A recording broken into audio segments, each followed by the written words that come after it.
jab, uppercut, leave you laid out on the floor. Try to duck and roll, hit and miss, now you counting stars. Should've practiced more, should've hit the mask, get out that more. Claim that you're the best. You gotta show me, son. Actions over words, baby boy. Is you real or what? Talking way too much, world come. Back sports, talking way too much, world come. Back sports, talking way too much, world come. Back sports,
Shout out to the hottest chat in the MF and game, A-Side official. You already know the first in the building, Toby Bartlett on deck, man. You already know. Salute WCS and the hottest chat on the YTC. We're global, baby. We're global. No doubt about it, man. Talk to them. Big blunts and boxing in the building. Salute to you, man. What's good with it? So let's get right down to the nitty gritty.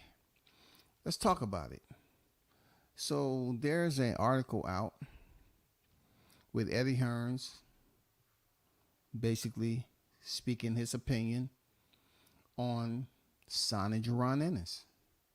As you already know, I did a live stream, which, some people felt it was on point. And others felt that I was, trying to target a black fighter. Whenever they bring the black fighter into the equation, you do nothing except allow me to remind you that hypocrisy is something that you consume and hydrate off of. Because if we're talking about targeting black fighters, most of all the beef that's on the YTC is from black fighter or on a black fighter. Real talk. So if you want to bring up normalities, y'all haven't tried to do anything to stop it. So don't say I'm targeting the black.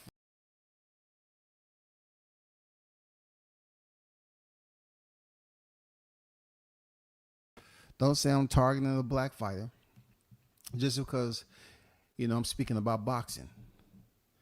Now, as you all know, those of you that might have been here then, I put this thumbnail out that has a lot of people talking. Jaron Ennis resume FICO. Does he qualify versus Crawford? There's a lot of people that's hit me up about this and says it makes all the sense and clarifying why this fight hasn't taken place yet. Why isn't Crawford trying to entertain Jaron Ennis? You know what I'm saying? Why? Why isn't he? If he's warranted. So let's go to the article that is out, Boxing News 24. And it says Eddie Hearns wary of signing Jaron Boots Ennis. Is it business sense or personal preference? First, let me get back over here. Shout out to AU. What's good? What's good with you? I see you. So let me take y'all to this article. Because like I said, people, they sometimes just like make it so easy for you just to, view them as a casual boxing fan or somebody who just don't like, you as a person. It might be that they don't want to listen to me because they need to see some AI manipulation. They need to see 500. Yeah, I'm all about quality over quantity. But Eddie Hearns is pretty much saying the same thing I've been saying. You know what I'm saying? He's pretty much saying the same thing about signing Jaron Ennis. You know what I'm saying? Let's get to it though. All right. Let me take this down. And this is the article. Well, it just said Boxing News 24. Eddie Hearns' where is signing Jaron Ennis? Is it business sense or personal preference? Promoter Eddie Hearn sounds less than excited about signing free agent IBF welterweight champion Jaron Ennis to his stable. Now, why would that be the case? You know what I'm saying? Look, for those of you that may not know, at one point in time, Jaron Ennis was in a situation with Victory Boxing Promotions and Chris Minnendorf. And there was a whole big, fiasco that's going on with that, which kept him out of the sport for a while. They had to go to court, to split up Cameron Duncan and all that. I'm not going to go into detail because it's not really about that. So now he's at a point where I want to know who's helping him navigate himself through the boxing streets. This is what I want to know. I want to know who's helping him navigate himself through the boxing streets. The reason why I ask that is that he's supposed to be at a point right now where he's taking off. He had all the time when he was going through that situation with Victory Boxing Promotions and Cameron Duncan and all that, and Chris Minnendorf and stuff like that in his career, that he should be, wings spreaded by now. But if you paid attention to the BOK Prime situation, you would have found out that that's not just the case.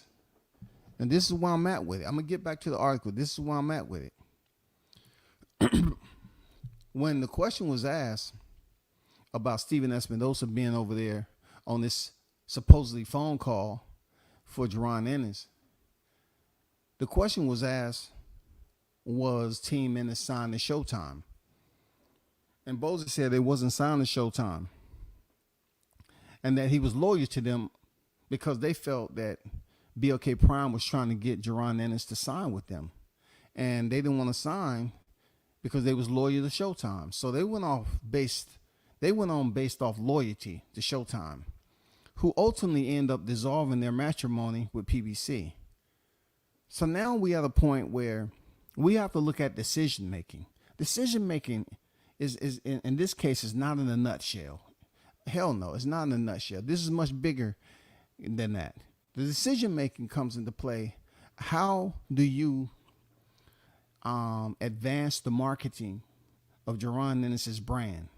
Who's over there that's working on the branding of him? It's no way Eddie Hearns should be hesitant about signing someone with Jaron Ennis based off the fighters that he's already signed to his freaking outfit.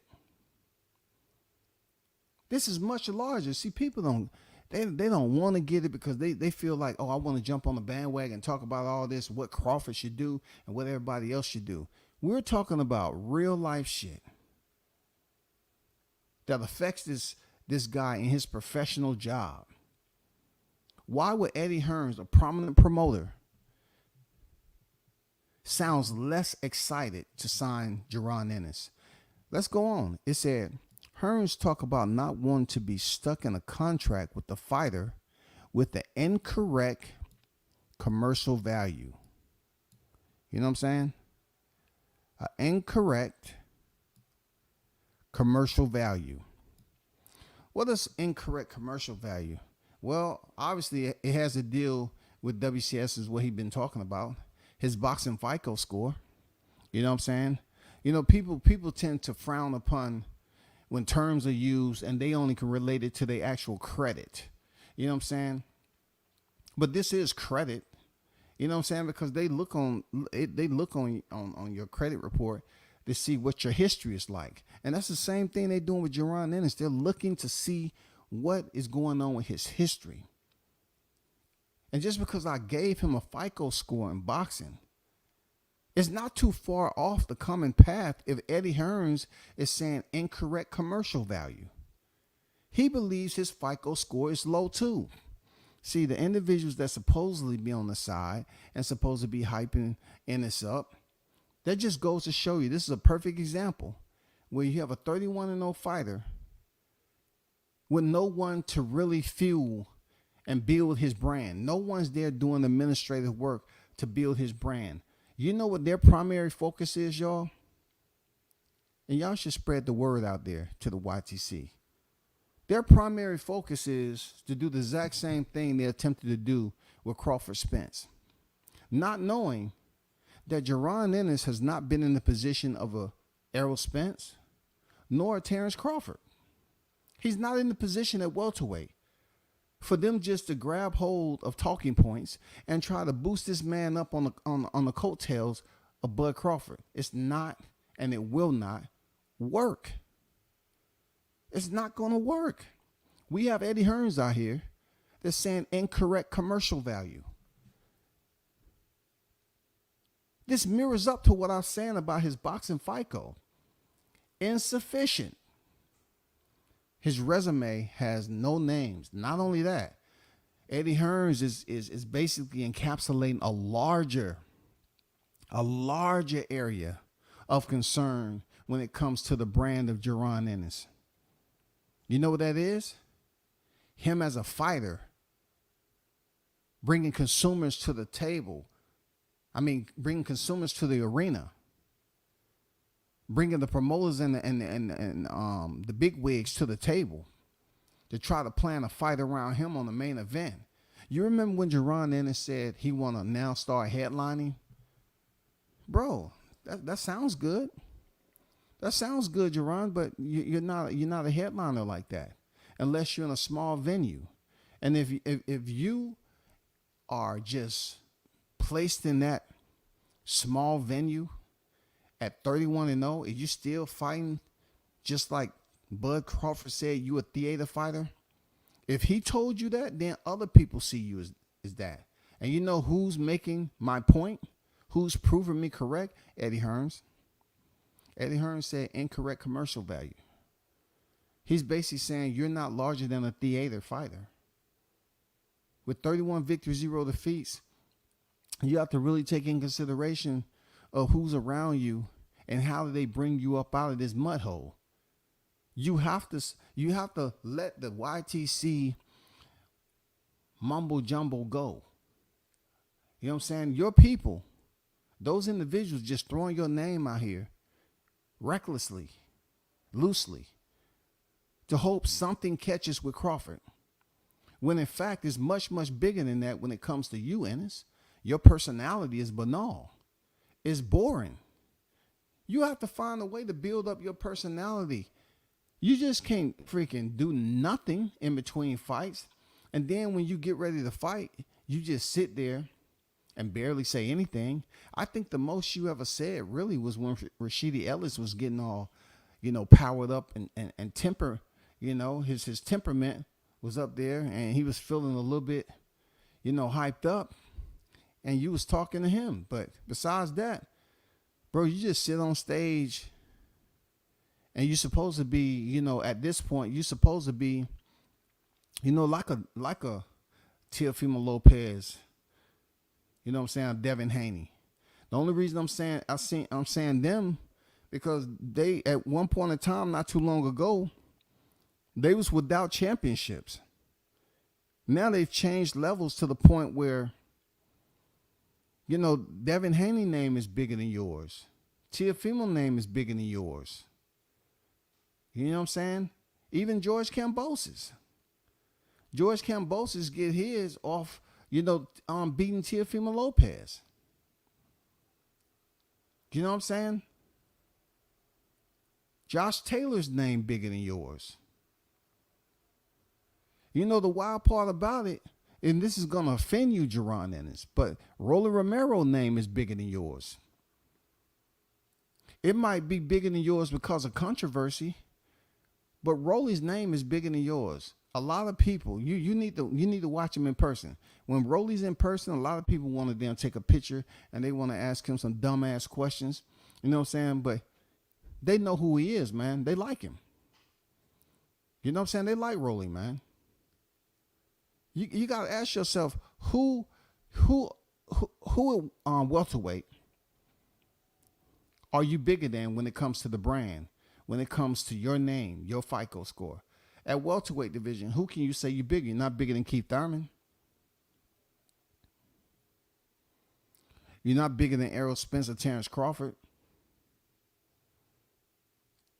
You weren't bigger than Sean Porter. I mean, when you look at all the names you're calling out, are you bigger than Mario Barrios? Because truth be told, Mario Barrios' resume is better than yours. That's the crazy part about it. Mario Barrios has been in there with some names. Seriously.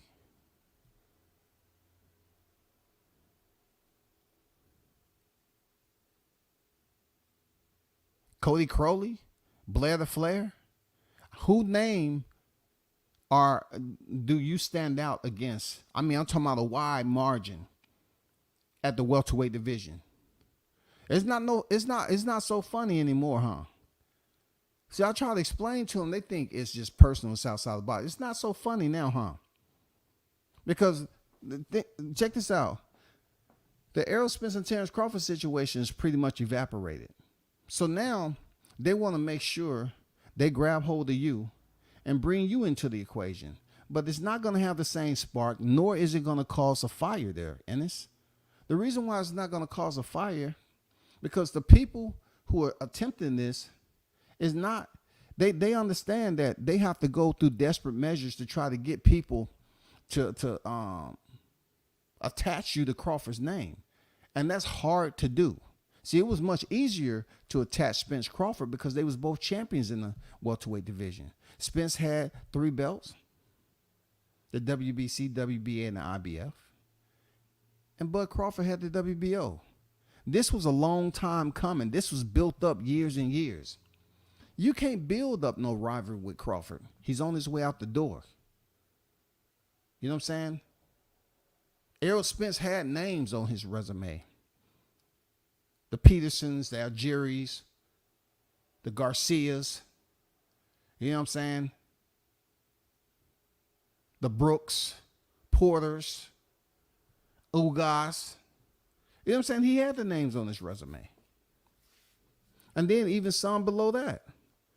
But at this point in time, I see what's going on. I'm trying to tell you, Ennis, it's not going to work.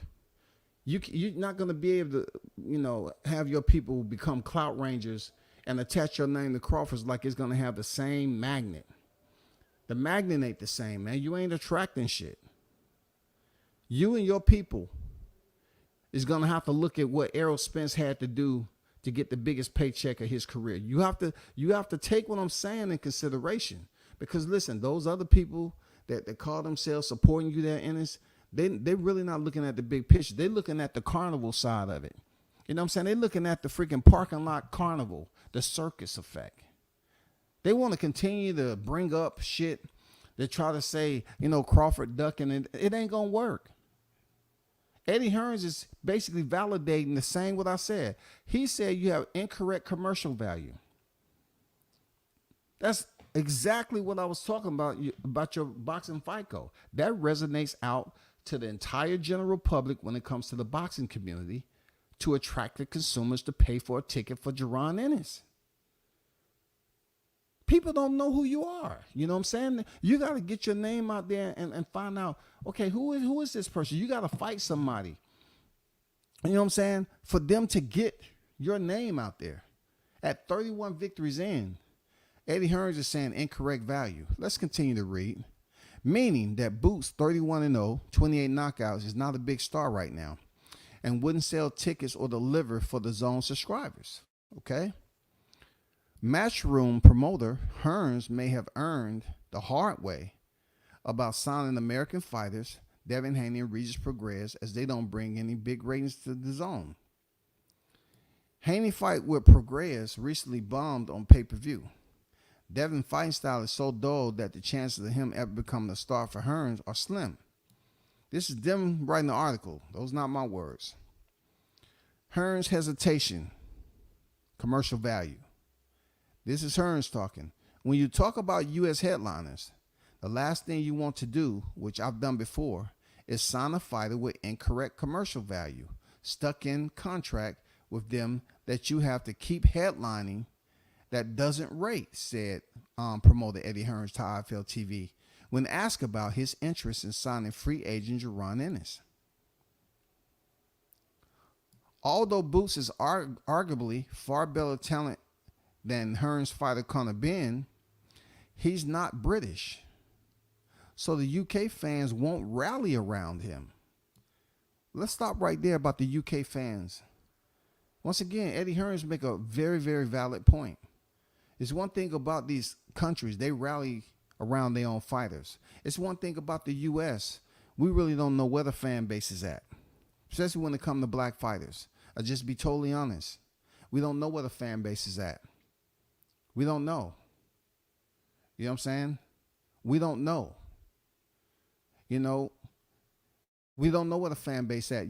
It has to be a very unique dynamic for you to basically pull in the black fan base, the Hispanic fan base, the white fan base.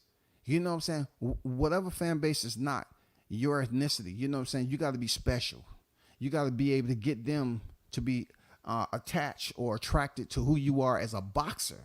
Right now, Ennis, I just don't see that you all even remotely close to the coordinates. I don't see it. Let me get to this chat. Shout out to the OG, Mr. Golden on deck, man.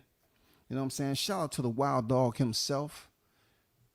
Captain Chaos in the building. What's good with it, Chaos? How you feeling, bro?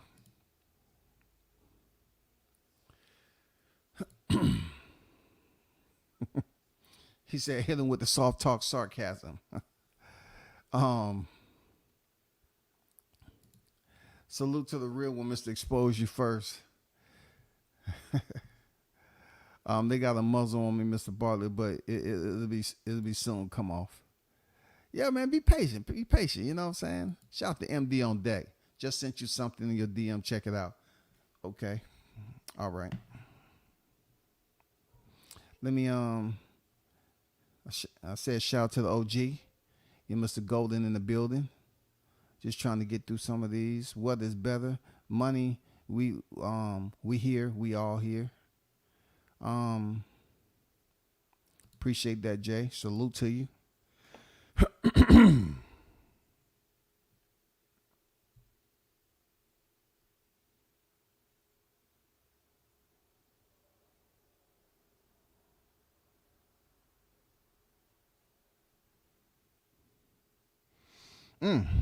Okay. I appreciate that, MD Mills. Appreciate that. Appreciate that. Appreciate that. You know what I'm saying? You know what I'm saying? That kind of ties into what I'm talking about too. You know what I'm saying? But back to what I was saying right quick, and I'm definitely going to get back to this, what you just sent.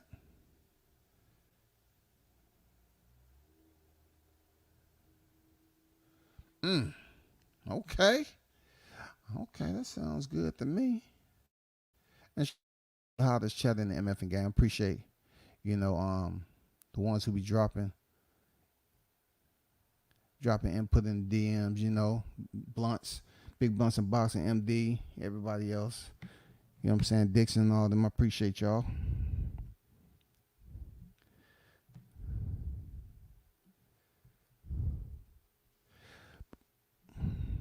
Okay, so let me get back to the hot grease.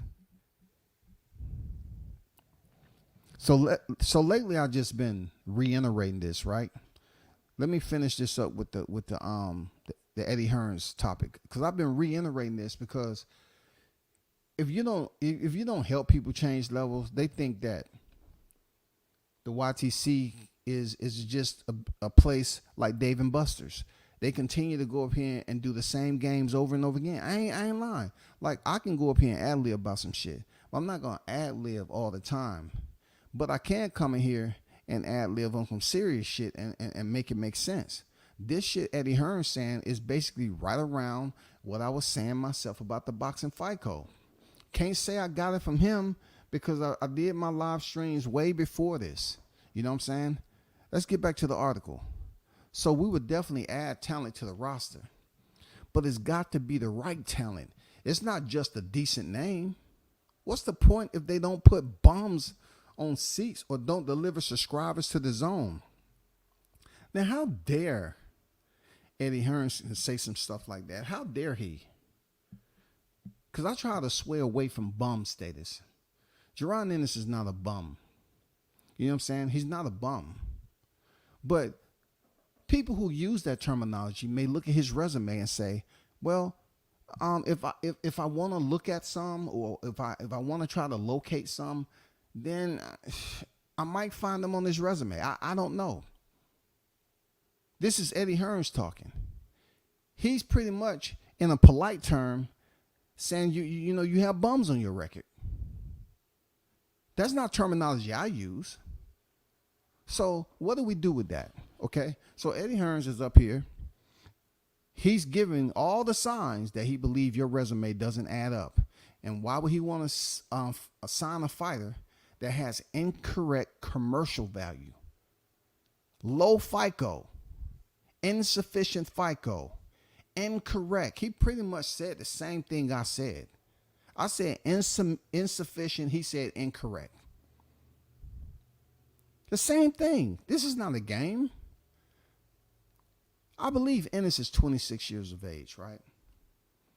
And look, I always tell people, you know, I was up here thinking about this shit. I said, they are, I don't want to call them ignorant, but they do ignorant shit. They're so ignorant and not knowing that you can't sit up here and use the same tactics that you use with two bigger names in the same division. It won't work. Well, I'm going to tell you why it's not going to work. Because we already seen everything that I've went over about Crawford and how they freaking, you know, underrated him. I mean, overrated him. You know what I'm saying? He ain't fought nobody. He's overrated. He ain't did this. How can he, you know, become a better fighter because of these people on his resume and all this other shit? Who's he fought? The same chorus line was playing over and over again. Over and over again. One of the biggest disasters in sports history. It's just like going on a freaking boat ride like the Titanic and they hit the goddamn glacier and all these damn content creators was floating out there in the water. Same tragedy. For real. I'm being serious. It's the same tragedy. These cats was out here not really scrutinizing, not really paying attention to the art of war. Don't want to read no books. You know what I'm saying? Don't want to really take it serious. Never been in any other countries, foreign countries, and being able to see how professors and senseis really run their schools. So they come on here and they say, oh, I want to be a podcaster. They didn't take it serious enough as the how a boxer could really be in this particular scenario. So Crawford was able to shock a lot of people mentally because their mindset was already made up. There's no way that he's beating Spence. There's no way. Spence is too big, too strong, too much power. There's no way. But that built up the right way because both of them had credentials to their name. Ennis doesn't have a credential. And what contributes even more to his incorrect commercial value is how he picked up his IBF belt. They look at it like you had to go through that type of procedure to get your belt. Like, it comes a time and a place where people say, okay, he got a title. You know what I'm saying? I talked about how Greg, and shout out to Greg Hackett over there, doing an amazing job. How he said he didn't win it in the ring, but he's holding. You know what I'm saying? It's his credentials. That's an easy way or a nice way of him saying he has it in his possession. You know what I'm saying? He didn't do anything to get it, but he has it. It's a credential. Okay. That credential right there was like a credit score. Like a blemish on your credit score. You know what I'm saying? That was a blemish on your credit score right there. That worked against him. That didn't add up. That didn't boost him up. That was a blemish, man. You know what I'm saying? That's like having a chapter 13 on your shit. You know what I'm saying? For real. That was the deduction that happened when you picked up that IBF title the way they did. After Crawford went in the ring and beat Spence for all the titles. That's definitely way more than what people would expect in the boxing community than to submit administrative work to a dead-end request and you snatch a belt off a true undisputed champion. Now, more and more is coming into the light because the YTC shit ain't working. Eddie Hearn is putting it out there. Now, Eddie Hearns come out here and say, incorrect commercial value. Now, people want to talk about it. No, this is the same shit that we already knew. But when you have very uneducated individuals behind the mic, and they just here to try to think about, oh man, these views and subscribers is everything. No, what you're doing is really hurting Jaron Ennis's freaking brand. Because you all are not doing anything to build his brand. I should mention my guy Shaw News. You know what I can appreciate about the brother is that he's doing a lot behind the scenes that radiates out here in the boxing community. The YTC isn't the boxing community. It's just a platform where you have boxing channels. I'm talking about in the sport. They're growing the brand. They're with Wise Owl, a management company. You know what I'm saying? They're expanding. They're building. This what has to happen with Ennis. You have to find a way to further expand your brand so your name can match your resume with the notoriety that they expect you to have, brother. Right now, you don't have any of it. These little chirps over here, these little mices on the YTC is not going to get you where you need to be. You can't hop on their back and they're going to take you to the big fight. Crawford's about to be retired soon. Why would you accept that? You know what they say, Ennis? If you want it done right, do it yourself. Maybe you need to stop just going alone to get along and take control and come up with some ideas to build your brand. Because right now, it don't matter what your resume box rec says. People don't care about those numbers. You know what they're going to start calling you in? The Black Hummy McGill. That's what they're going to call you, Ennis. The Black Hummy McGill, bro. You're going to have all these fights and people like, huh? What? Who did he fight again? What? Who is that? Bro, you in between fights, don't nobody hear nothing from you. Nobody know who you are, what you got going on. I'm going to put a harsh reality out there for you. It's probably more people know who Keyshawn Davis is than you. Shushu Carrington than you. Jahad Tucker than you. Xander Zayas than you. I'm being honest, bro. I'm being honest. I know you're not over there top rank. Well, I'm just talking about boxing names in general. Shakur Stevenson, Javante Davis than you. There's no way that your name should be that far in the depth of that pool rather than you just walking on water right now. Boots is not going to carry you over threshold, brother. Not when Eddie Hearns is out here talking about you have incorrect commercial value. None of these cats want to tell you and talk about it. But hopefully up the road, you respect what I'm saying.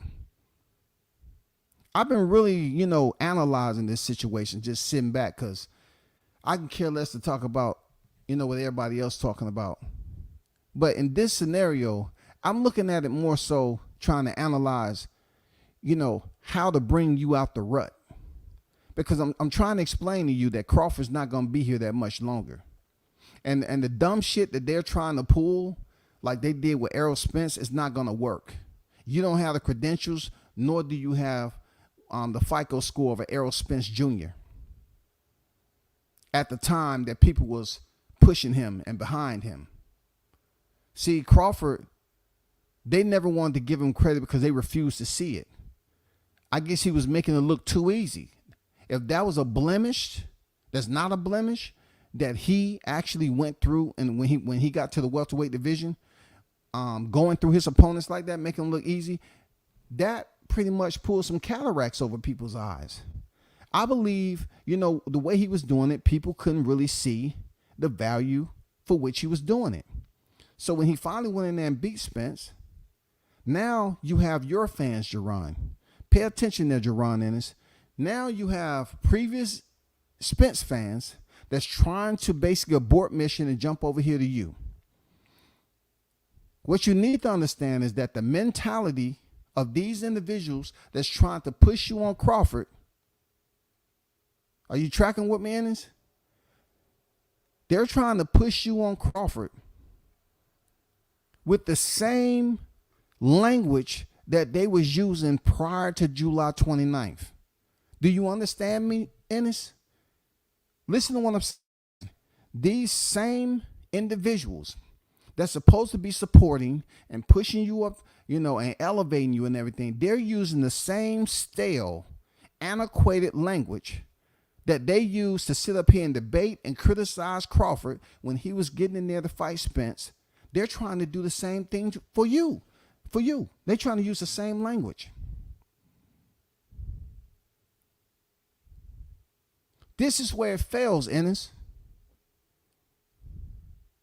They're trying to use the same language that you're up next. Crawford don't want to fight Boots because they're still scarred by what they witnessed on the 29th of 2023. That scar is not healed. But prior to that, they didn't give Crawford any type of credit. So therefore, when he went in there and proved it to him, he did it so bad that they desperately jumped over here to you, Ennis, and they want to use the same language. It's not going to fucking work. Because they know damn well right now that Crawford is the man. He say who he is, and they found him to be that person. He's him. Now with you, they're trying to come over here and say, oh, look, Ennis, you have less credentials than Spence, but they're trying to come over here and push you in your back and say, hey, Ennis, you up next. You up next. I know you can do it, Ennis. I know you. Well, I hope you can do it. I hope you can do it. They don't know for sure, brother. They're trying to use the same behavior mannerisms to push you up here, and hopefully that's going to make a freaking fight. It won't happen, bro. Times has changed. See, it's no way that's going to happen because these same individuals that have their hand in your back, they failed. They failed, Ennis. They failed with the Crawford Spence debate and all the biased ass narratives that they was pushing out there. They failed, man. Crawford beat that ass. These were the same people saying, who? It looked like a freaking a flock of goddamn crows from who over this bitch. They didn't respect anything about this man's resume. If it was readable, they should have read it. If it was researchable, they should have researched it. You can read up on something, you can watch film, you can ask coaches, all that.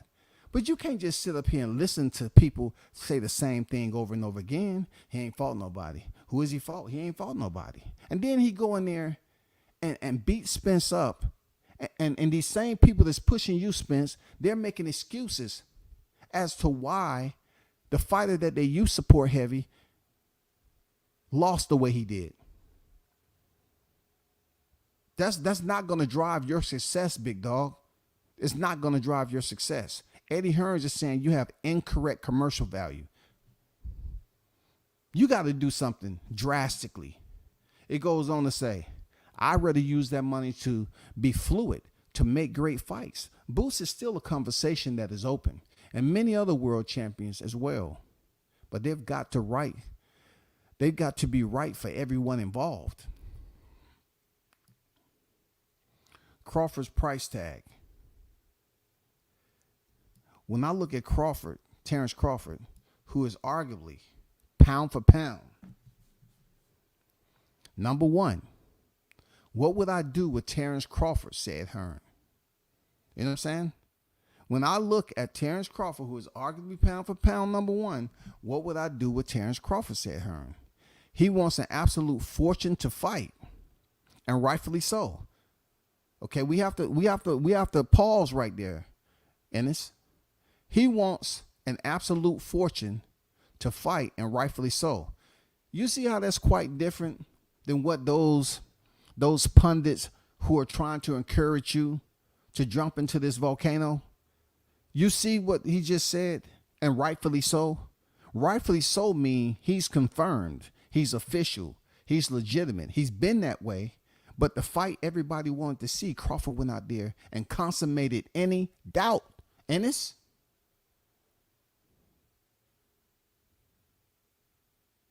Consummated any doubt.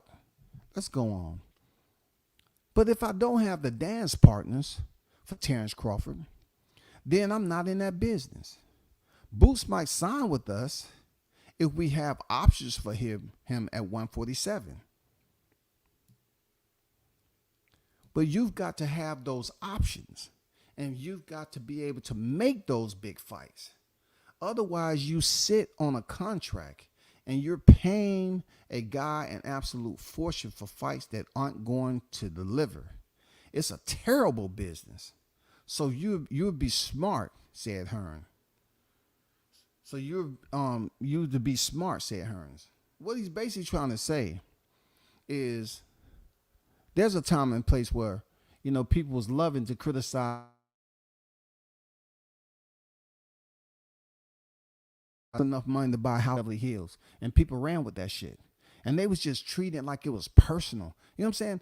I remember when people was talking about what Bob Arum said, a man that they was saying that was a slave owner and all that, and they totally despised him. But in that moment, Bob Arum was publicly criticizing Crawford. So they sit up here and try to use reverse. Oh man, let's praise freaking Bob Arum for saying that about Crawford. See, I told you all, Bob Arum don't even like it. He don't even think he sells. But see, the difference between Crawford was that he selected to be away, to basically create distance from the media. That was his selection process coming up through the ranks. He didn't see the importance. He didn't want to be a part of it.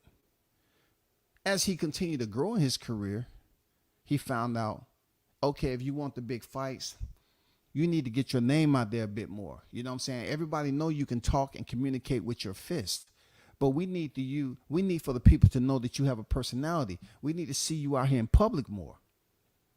But when Bob Arum said what he said, they ran with it. They ran with it like it was gonna somehow destroy Crawford's ability to box. You know what I'm saying? They felt like if they put it out there, the negativity out there so much that it was just totally get him depressed and have him leave the sport or something. When you hear grown men say he's moving funny, he negotiating in bad faith. You know what Bob Arum said? Bob Arum said he this, that, and the other. But when it comes to you, Ennis, just think about where you at right now. You're taking the same route, bro. The same route.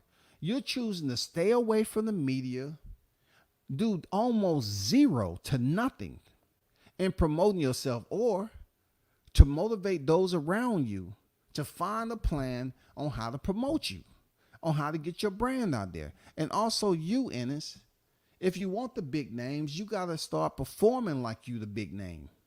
So other big names will be attracted to fight you. Right now, nobody's really giving you the respect.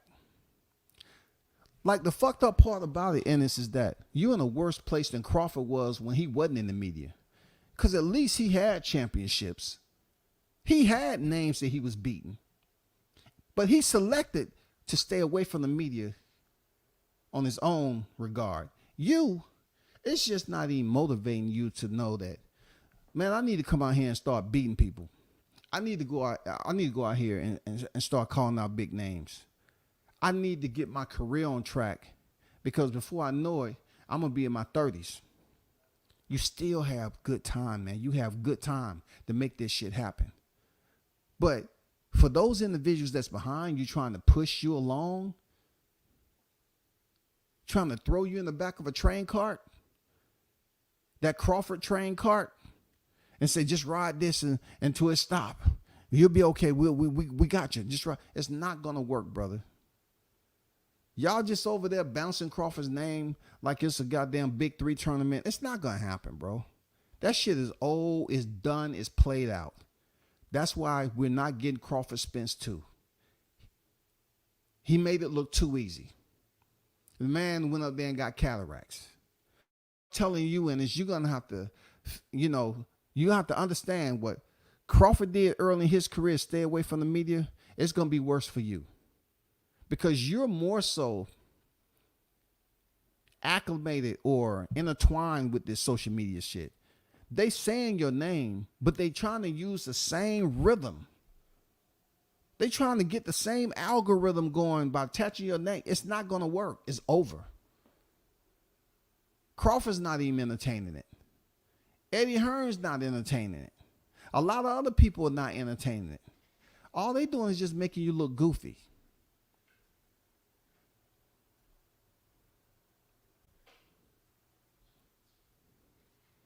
You got to take charge of your own career, big dog, and fight somebody. Real talk. Eddie Hearns is sitting up here saying the exact same thing that I've already touched on. You can't take an IBF title and say you're a world champion like them people around you don't feel no type of way. See, they know that they want to continue to be in the circle. They got to see you every day. You know what I'm saying? So they're not going to criticize. They're not going to tell you it's fucked up for you to take that IBF title the way you did. They're not going to tell you shit because they just want to stay.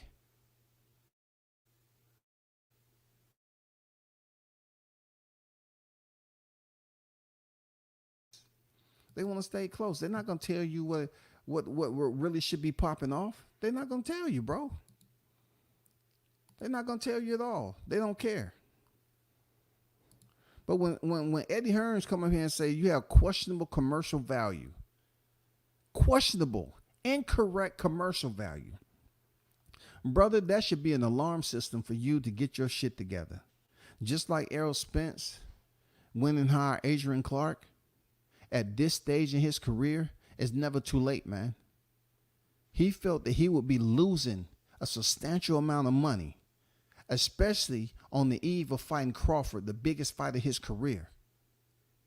Now, let me turn you on to another part of this sequence there, Ennis.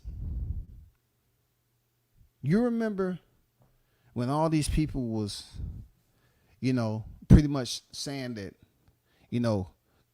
Spencer beat everybody on Crawford's resume. He won. He ain't did shit. Just the same thing.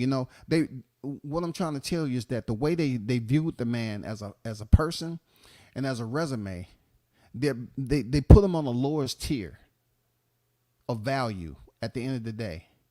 They made it seem like even though he was undefeated and he had champions to his name, he wasn't shit. So I want you to remember this, Ennis. Just think about how they was treating Crawford, who had titles and was fucking undisputed, to how they going to treat you the way you got your title. The shit doesn't make sense, Ennis, if you don't see it the way I'm seeing it. It don't matter with age. Your mind's supposed to be much more clear than mine. So it ain't no way you can sit here and say, well, I don't get what he's talking about. I'm trying to tell you some positive shit. It's not going to fucking work. This man had multiple championships, multiple divisions, and he goes up to the welterweight division and defeats a champion. And the same people that's trying to encourage you and motivate you to ride Crawford's coattail, Ennis, it's the same ones that was out here dogging him out when he had multiple championships where he beat motherfucking champions, dog. He beat champions. He won fights. He got it the right way. They sent the letter in to have this man stripped. We're talking about Crawford, who went in there and actually earned the titles. And you think they're not going to dog you out? You think the people that's on the higher platforms are not going to dog you out? You don't think when your name come up and they devalue what you've accomplished this far in the sport, It's not going to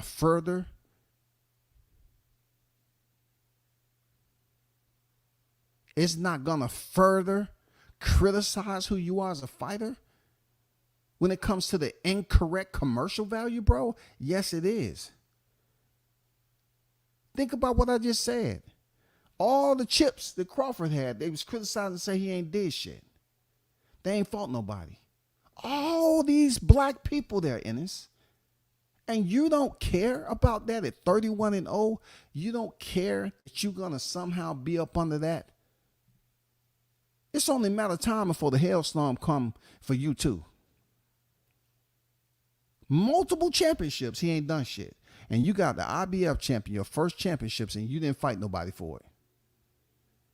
You didn't fight nobody for shit. I'm going to give you another layer there, Ennis,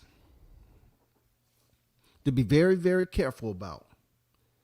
Them same people who I keep on talking about that said Crawford didn't do shit. Remember how it all exploded in their face there, Ennis. You might want to take this in deep consideration and just jot it down in your phone or your notes. They said that Crawford didn't fight nobody. So therefore, they didn't give him a chance against Errol Spence. But yet and still, when he fought Errol Spence, he showed the people that they was absolutely wrong. You now know that they was absolutely wrong, Ennis.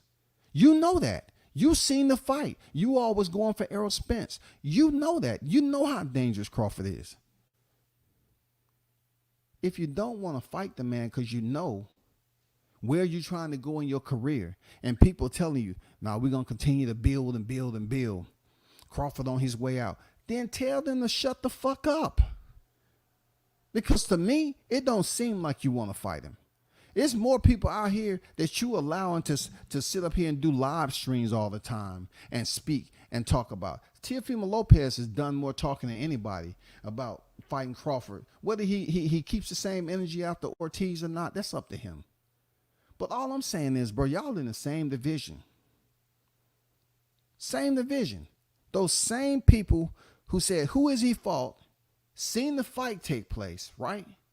But yet they're trying to go right behind and push you in the back using the same behavior tactics with you to Crawford after seeing him annihilate Spence, bro. After seeing him annihilate Spence, you want them to come over here and now push you into the volcano? That shit don't make no motherfucking sense. They ain't came up with no other game plan or nothing, brother. They ain't came up with shit.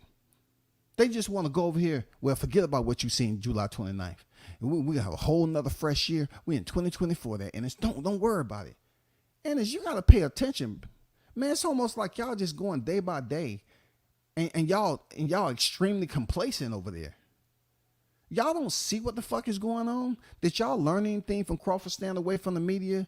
And then how he, start talking to the media and his fan base just went through the roof? That was one half. And you take the second half of him being one of the best fighters of this era, one of the greatest fighters of this era. Productivity came with his performance. That was the product when he got in the ring and he showed the people. They might say that the man only fought one good fighter, but how are you just going to say he fought one good fighter when he was basically doing all the top names that had straps the same way? He was going in there dominating. You have to improve Eddie Hearns' perception of you with incorrect commercial value by fighting somebody. Who and where are the valued opponents? If you can't find them at 147, you got to move up to 154. I don't want to tell you to be, don't be scared because I'm not on your team. But I do know a fighter that's much younger than you who moved up. I know a couple of them. And you know where I'm about to go with it. Xander Zayas, he was at 147 for a minute, went through a growth spurt. Now we're moving you up to 154. He's been selling, stepping. You know the other one, Jaha Tucker. Missed weight, 147, moved up to 154. Been stepping. You cannot follow in Spence footsteps and stay in a comfortable division just because you feel comfortable. Just because it's damn near no names in there after freaking Spence and Crawford leave. It's damn near no names. You see what Keith Thurman is at, Ennis. He's at 154. He can't continue to get that old and stay at 47. He got to move the fuck up. You want to stay there with names that's not going to build your legacy. You know what I'm saying? You're not really taking advantage. Like, just think about what the Teofimo Lopez and Devin Haney has accomplished. And they're not even in their 30s yet. Undisputed, dog. 2 division world champions. Come on already. Devin fought twice in the backyard of his opponent and defended against a 2-time gold medalist. Man, that's credentials. That's motherfucking credentials. Forget what was said with the Zayu Abdullayev, Alfredo Santiago's, and all them niggas that he was fighting before then. Yorkis Gamboa is what he accomplished when he got the opportunity. He got the opportunity.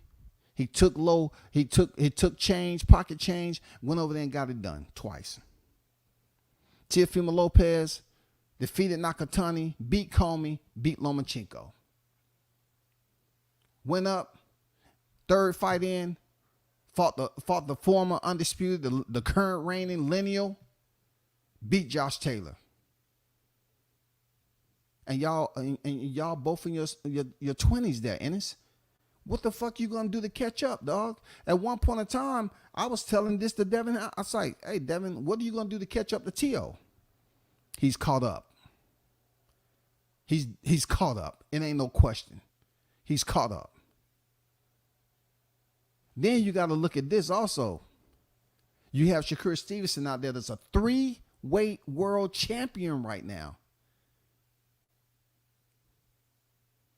He hasn't even really got jump started kicking yet in the freaking lightweight division. He is a 3-weight world champion who has fought champions in the ring, big dog. And you don't have a sense of urgency in it. Come on, brother. Come on, man. Out of all those names, you're at the bottom of the totem pole. You going after one fucking fighter, bro. Who did Shakur Stevenson go out? Who did he just go after just one time, waited around? Who? He went after several fighters. Time he picked up a belt, he wanted to unify. He get up here, he have a fight. People say, "Oh man, that was what he do." He fought Edwin De Los Santos. They didn't like it, but what went on the box rec? WBC lightweight world champion, 3 weights: featherweight, super featherweight, and lightweight. 3-weight world champions, fighting champions. But you don't see the red flag in this shit, bro. Shit's incredible. They failing you. Your fans are failing you. It's almost like you the Spence 2.0, big dog. Real talk, Ennis. Like you're waiting around at 147 for shit to happen. You're not saying the big names. You're letting people continue to ramble off Crawford name. He already said you was a theater fighter. It don't look like you get with Eddie Hearns saying you have incorrect commercial value. None of this shit is registering to you to goddamn resuscitate. You know what I'm saying? Take some different routes. You in your 20s, man. It seemed like you want to be in the welterweight division till you in your 30s. You show no signs of being capable of making moves. Get the title of 147. You got it. Why don't you go to 154, bro? You a 160 pounder right now. It ain't shit popping in 160. They say you everything. Roy Jones Jr. say you have everything Crawford has. That don't motivate you? Well, you're not, you know what I'm saying, confident enough? You know what I said. If he has everything Crawford has, then why don't your resume reflect it? If you have what he have, why don't your resume reflect it? We're not talking about no freaking lens game here. We're not talking about Snapshot City. Oh man, to the eye test, he's everything we ever hoped for, man. Switch hitter, all that. He's talented. He has speed, all that. But why isn't he fighting the competition? Brother, you have the frame of a freaking super middleweight.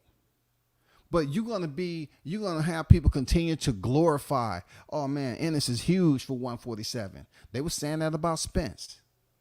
They kept saying it, and they kept saying it. And then when he was going in the fight with Crawford, oh, Spence is just huge. And then his ass was running up freaking Mount Charleston on the day of the motherfucking fight. I mean, on the week of the fight. That's stupid. Crawford prognosticated all this shit.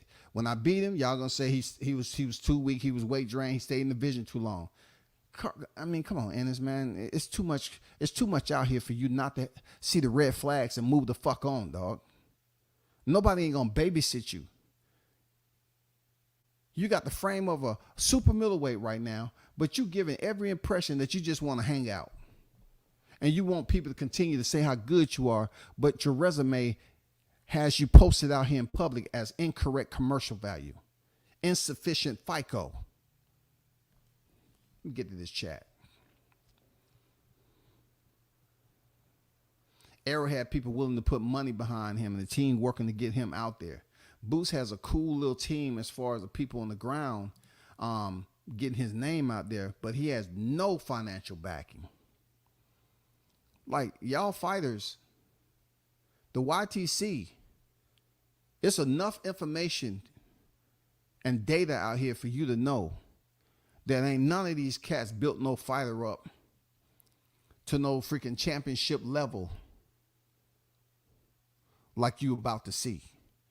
The only person I know that's doing it, and they just don't have one, they may have, whenever he comes on professional level, it might absolutely be two. The only one that I see right here that actually had hands in the game for a future world champion is Shaw News. That's it. Across the board, you don't see people building up freaking fighters on the YTC. You don't see people that's up here building them up and got champions. Yeah, I ain't talking about no trainers that's already been with, somebody that's decided to start a podcast. I'm talking about the individuals who just, doing content. I keep highlighting that name because since day one, before he went on the bright lights, that's what it was. Now he's building them up. He's got freaking small sponsorships here and there that they building up with him. What does Ennis have? Where's your sponsorships? Like MD said, you got to get some money. You got to get some financial support. And once you get that financial support, you got to start building up people's attention. You know what I'm saying? You got to allow them to put their radar on you. When your name pop up in the conversation, you want them to say, "Oh man, I'm looking forward to that fight. I'm looking forward to that fight right there. I'm looking forward to that. I'm looking forward to that. I'm looking forward." I mean, when you don't have a fight, don't nobody know what the hell going on. The only time they know about you is people out here using the same bullshit they try to use with goddamn Spence Crawford. That shit is done. Flush it. It's over. It's over, bro. Boots need to set his ass down and chill before he gets what he's looking for. I mean, I disagree with you on that, OG, because he's in his 20s, right? When you in your 20s, you should be at a point where you should be on the motherfucking gas. You should be on the motherfucking gas. Shakur Stevenson is sitting at 3 weight division champions. Devin Haney, undisputed WBC champion in second weight division. He ain't 30 yet. T.O., two-time millennial. I mean, these dudes, again, look at what Adrian Broner was able to do early in his career. 4-weight world champion. They can sit up here and say what they want. Well, he ain't in the Hall of Fame. I can give a fuck about that. Because he's going to be in the Hall of Fame. He's a 4-weight world champion. Mikey Garcia, 4-weight world champion, dog. Look at Jess Ban Rodriguez, 2-weight world champion already. How old is he, man? How old is he? Look at Naoya Inoue, 4-weight world champion, 2-time undisputed. And these niggas are your age, Ennis, and you don't see a red flag. You don't feel no type of freaking rash coming on, nigga. Your body temperature ain't changing.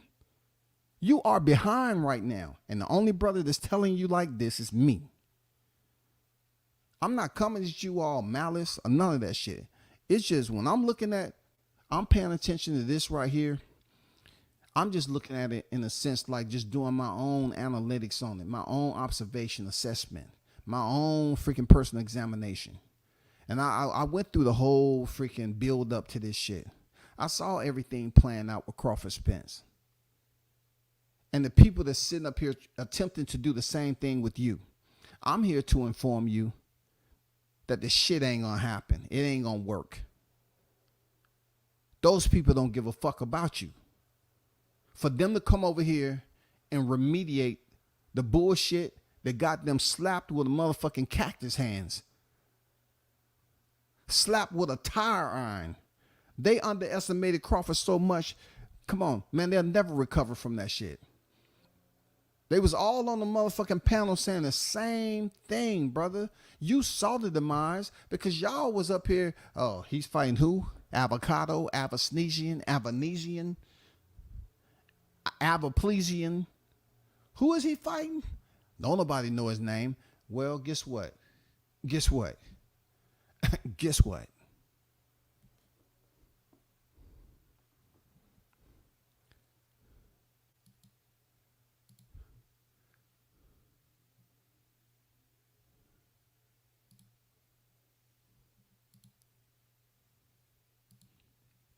I'm gonna get to these comments in the chat, and I'm going to basically talk about what Mills dropped to me in the DM about Ennis.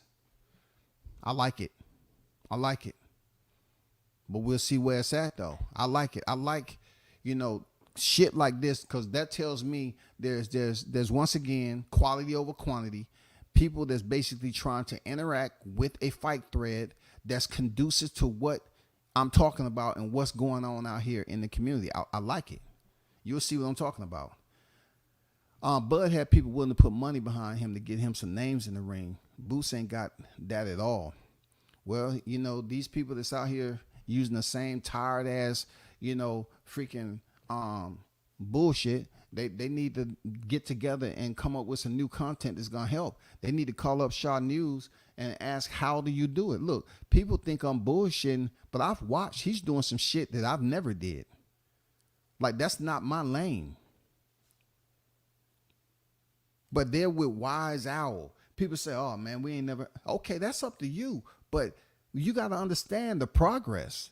You got to pay attention to what people's doing with the progress of their fighter, bro. And all the experience he's going to have with Jahai for when Molly, his younger brother, come on deck, he's going to be so experienced that Molly is not going to have to go through the same freaking beginning steps that his brother Jahai had to go through. It's already going to be set up for him to step on deck. That's what I'm talking about. That's what I'm talking about.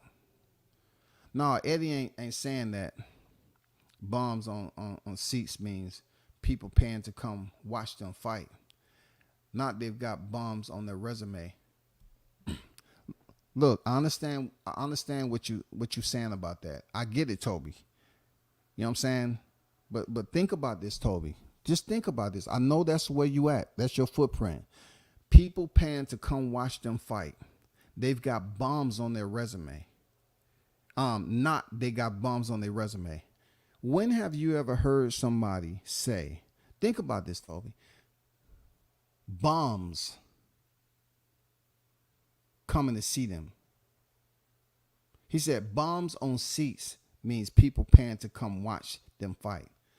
Now, it may mean something. I don't know what it mean over there, but if he's talking about fans or bums, I'm not getting it. I'm looking at it like, if bums is coming to see you fight and you have bums on your resume, it's going to be a failure all the way around. But I can't really, dress that up anymore. You know what I'm saying? I feel you where you're going, but I've never heard bums coming to watch a fight, because it's people from all walks of life come to see a fight. You know what I'm saying? It's some of everybody's coming to see a fight. I mean, it may be some some homeless people that's coming in there. Somebody gave them a free ticket. I don't fucking know. But the only way I can drive that home is that the ones that's on his resume is not going to attract too many people to come to the arena and see him fight. Now, if he has bums coming to see him fight, I think he's doing well. Because that means they looked at his resume and they said, oh, well, it's some bums on there, so I'm going to go to the arena because I'm a bum. I mean, I get what you're saying, Toby. Real talk, but I don't. Like, unless that's something that's a UK thing. I'm not getting with Eddie Hearns and say, you know, you got to get bums in the seats. Like, who called fans bums? I don't get it. You know what I'm saying? I don't get how a fan can be a bum. You know, if they are a bum and they looked on his resume and say, okay, I want to support them because, you know, they're bums like me. You know what I'm saying? I don't get it. But thanks for that clarification, man. Bruce Gas, the OG, what's good with it, Bruce?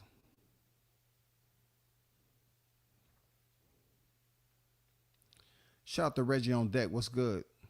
He said Booth should sign to Eddie Hearn to get some financial backing to make him high risk and high reward to secure bigger fights, exposure, and staying active. Fire Espinoza. Obviously, Reggie is talking some sense. You know what I'm saying? Let's even highlight the signing with Eddie Hearns to get some financial backing. What did Devin Haney them do? They dipped in, dipped out. People was criticizing, but it didn't stop the motion. For real. Seriously.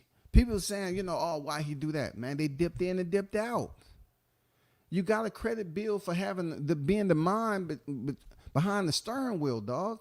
Like, that shit is not easy. Look at T.O. Every time you turn around, he getting sponsorship. Dude be out the ring talking about he retiring, getting sponsorship. Nestle Quick, freaking Essential Water, Bud Light.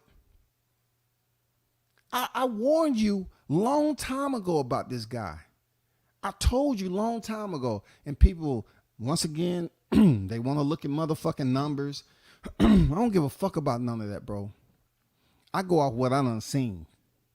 I told you long time ago how T.O. was. They just they didn't care. We telling you right now about Jahad Tucker them. You don't want to freaking listen because you feel some type of way about, you know, supporting the guy that's actually making it happen from the beginning. Hey, I get it. But Reggie's on to something. Because there's fighters out here that's already did it. Primarily, Devin Haney's went over there and made it work for him. He's did something most boxers can't do. He's on the list of undisputed in the 4-belt era. Teofimo Lopez is not even on that list. Toby said, Reggie, I agree, bro. He needs to build up his name before he gets any big fights. Hey, maybe, I mean, I don't know what this loyalty thing is.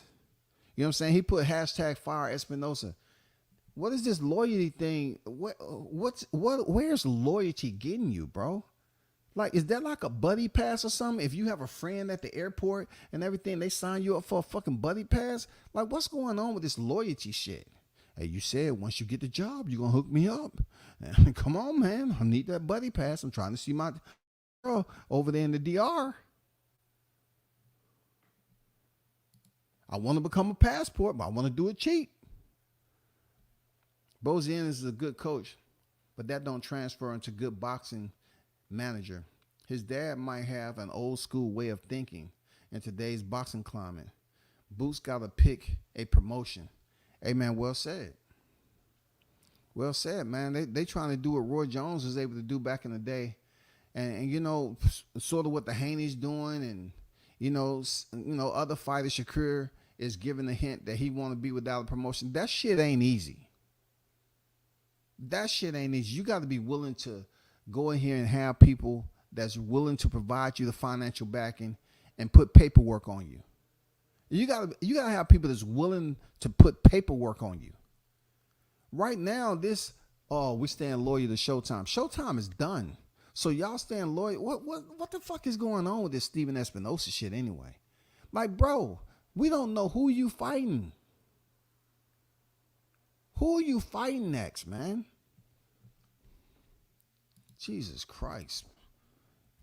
I'm trying to help. I'm trying to help Ennis out, bro. I'm trying to help him out.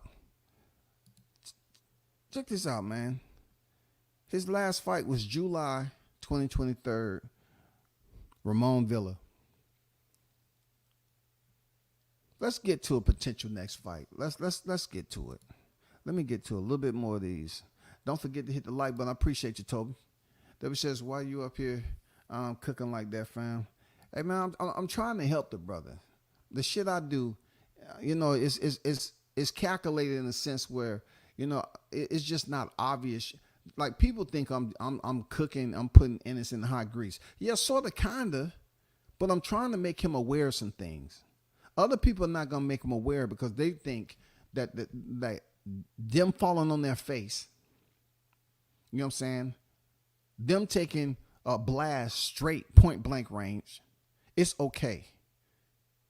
Them tearing their knees out, them putting all them motherfucking work, putting all those thumbnails up there, having all those freaking live streams, talking about what Crawford wasn't gonna do, and he got, and he destroyed Spence. Now they got Ennis in the shoot, and they're actually trying to put the same freaking jacket and fuel him with the same dirty ass lawnmower gas, and thinking he's gonna do some special shit. He's not going to, bro. That shit ain't working what y'all got. Look, you even got people that's in his backyard claiming to be managers. Right? But peep this out now. Claiming to be managers.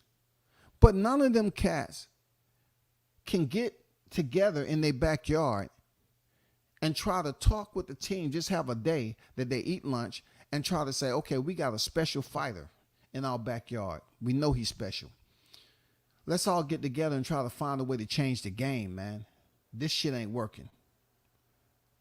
Why the fuck you gonna come over here in the YTC community and continue to talk like you're doing something? Oh, Crawford don't want to fight Boots. It takes more than the garbage.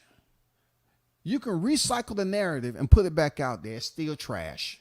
It's still trash yesterday. It's trash the day before that. And it's trash last month.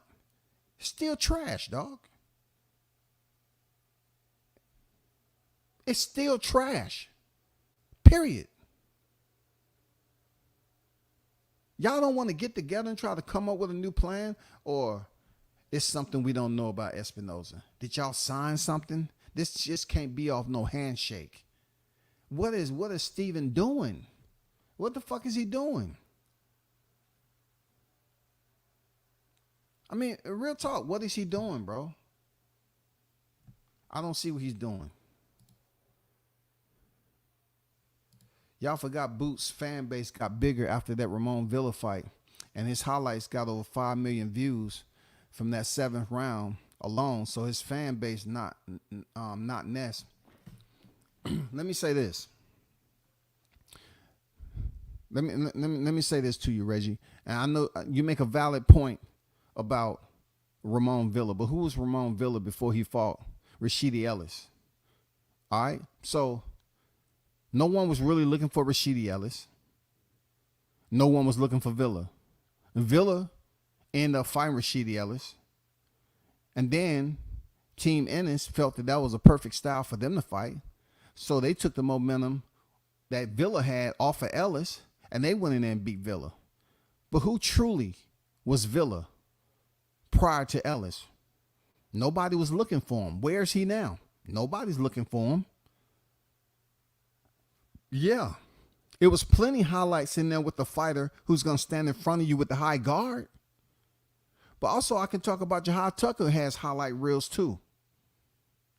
He has highlight reels in the millions. Fought on the big stage, under the bright lights, de numero uno. If I'm thinking about selecting one of the two, if I want to see Ennis fights or I want to see Jahad Tucker fights, I'll choose Jahad Tucker any day of the week. They're just much more entertaining.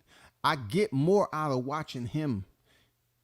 It's way more areas that I'm looking at, especially when it comes to offense and defense, that I just don't see Ennis tied down. He hasn't tied it down yet.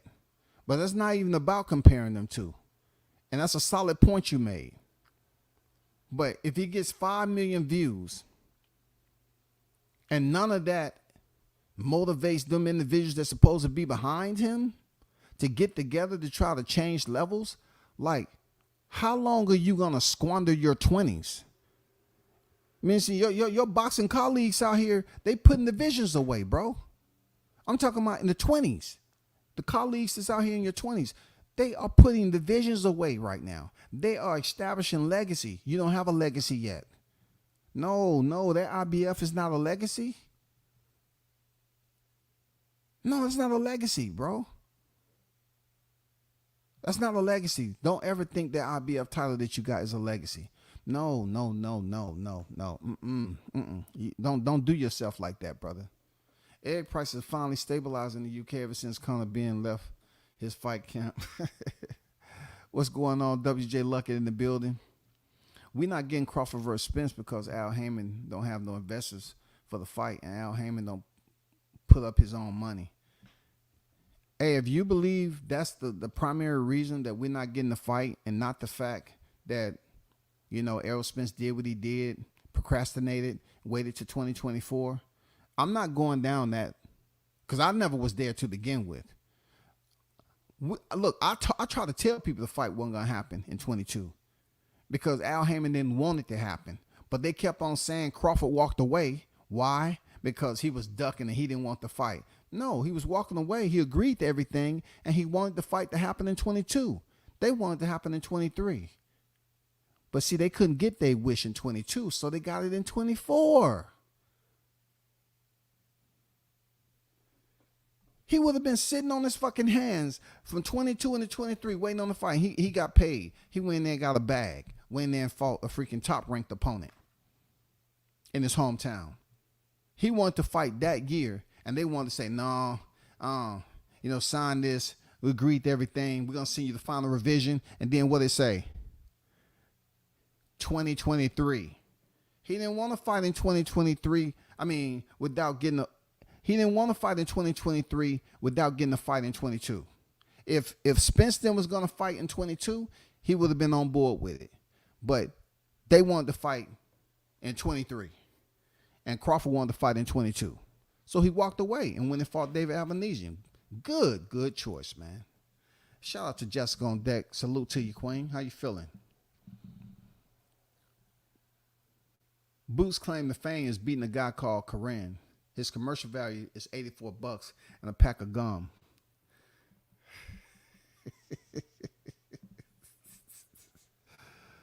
Look, the whole live, I'm not really trying to go at Boots. Like, I have no reason to go at. I think he's a good guy. Seriously, his pops, I think they're a good guy.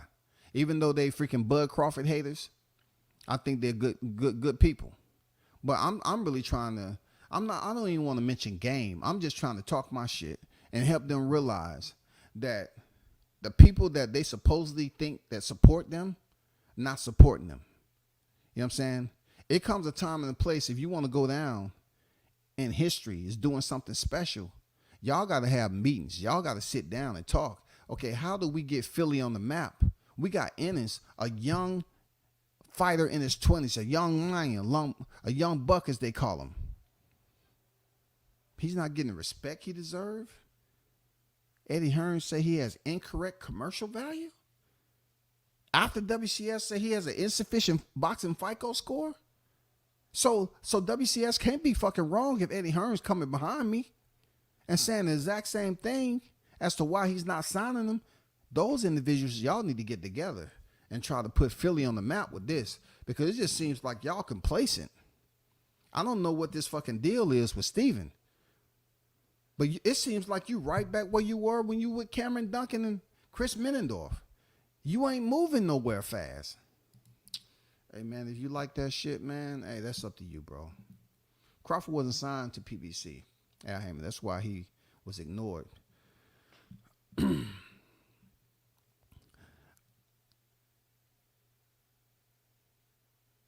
Well, check this out, bro. I mean, I know you're interacting, but that information is what we already know. We already know about all that. This is not. Look, the reason why I'm bringing Crawford up because his people are trying to emulate the same behavior that they did with Crawford Spence. I know what you're talking about, respectfully. We know all that. We know Showtime was the financiers. That's old news. We know all that shit about Al. I'm not making this about Al. I'm talking about what Jaron Ennis needs to do to leave the launch pad. He ain't left the launch pad yet, bro. They say he's supposed to be some astronaut out there in the boxing space. You know what I'm saying? The boxing freaking universe up there in space. But no, not even, bro. Not even. He's not there yet. His people need to get together and get in there, bro.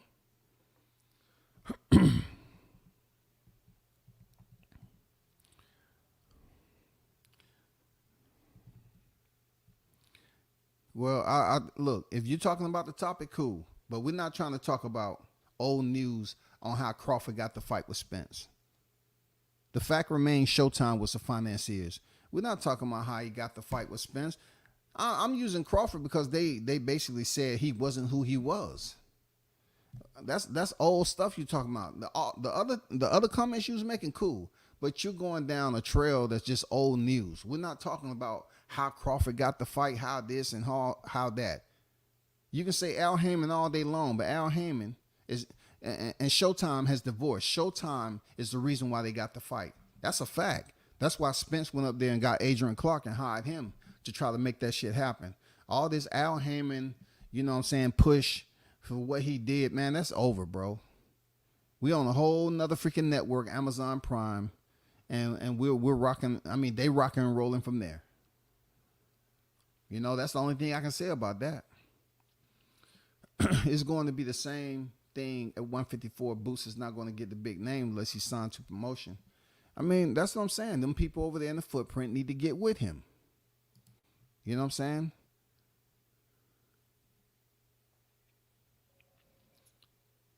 Why do you know the fact that those guys didn't have to deal with Spence Crawford holding up their weight class, to be honest? Why do you know the fact that those guys didn't have to deal with Spence and Crawford holding up the weight class? So Spence and Crawford is holding up the weight class.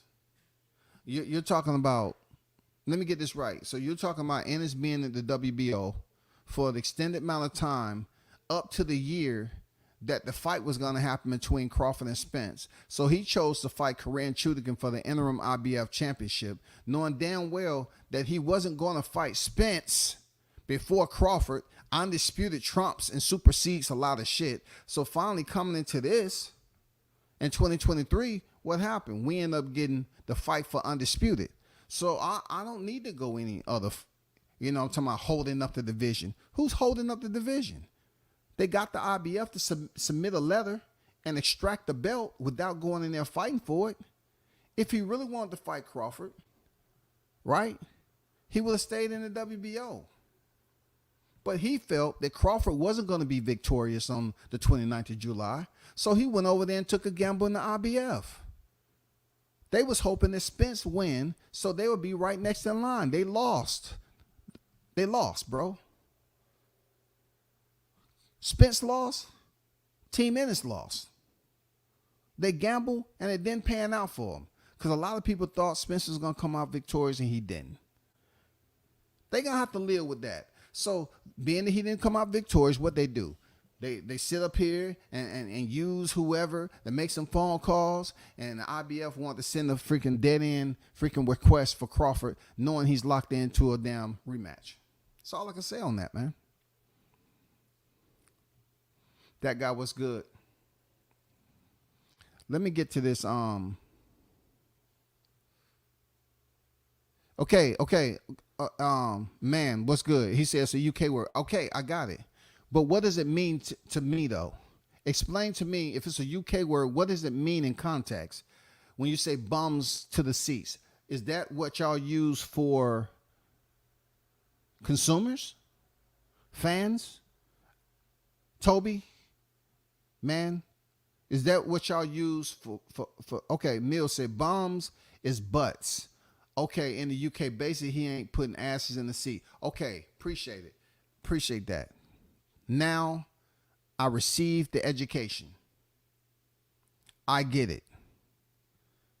And I still venture over to the bums on the damn resume to bringing the bums to the seats. That's even better for me. Appreciate that, Mills. JD on deck. What's good, man? And is that young to say that be more active? The resume is thin. No, bro. The casual fans just want to see entertainment, action.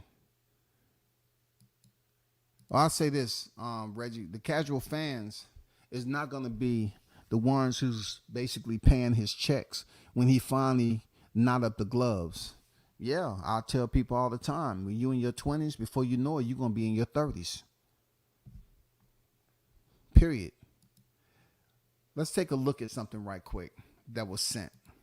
All right. Let me get to this. Let me transition to this right here. This was out. Mean Machine. Y'all know who he is. Mean Machine. This is the guy who, was very much represented. Got that Olympic pedigree, don't he? Egidijus Kavaliauskas. He said, then I heard the voice of the Lord saying, whom shall I send and who will I go for? MD Mills, who is Misfit, say, you're about to fight Ennis, huh?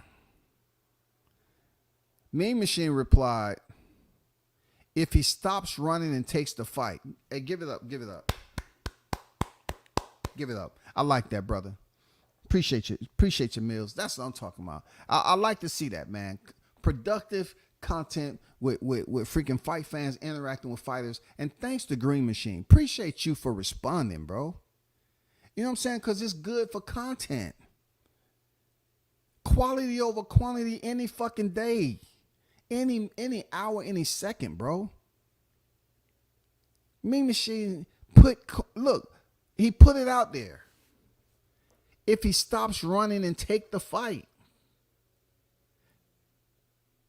Misfit says, Mean Machine, he just got awarded Crawford's IBF belt, so he should be free. He's allowed a voluntary title defense.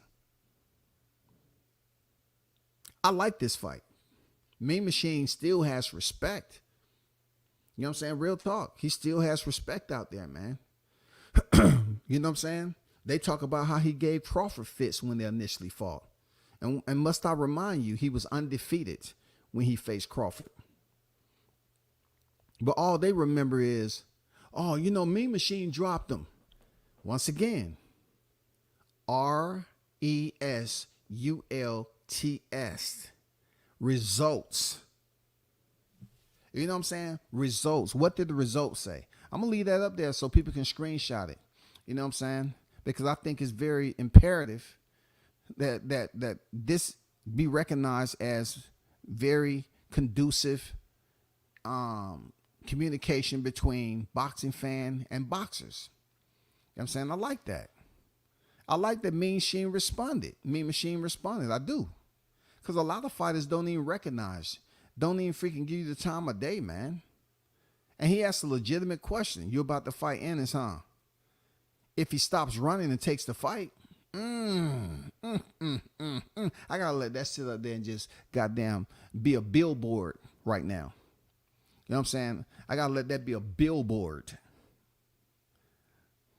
I spoke to the issue of Crawford boxing fans over top opponents was overlooked and resume because he wasn't signed to Al. So they had to discredit him. Okay, I got you. Because reading text, characters, just the whole phonetic implementation sometimes can be misconstrued. Appreciate you explaining that. D-Lo on deck, what's good? Man, them folks got exactly what they wanted. An interim champion. Then eventually a full championship without facing a championship to get it. Hey, talk to him, bro. Talk to him. Talk to him.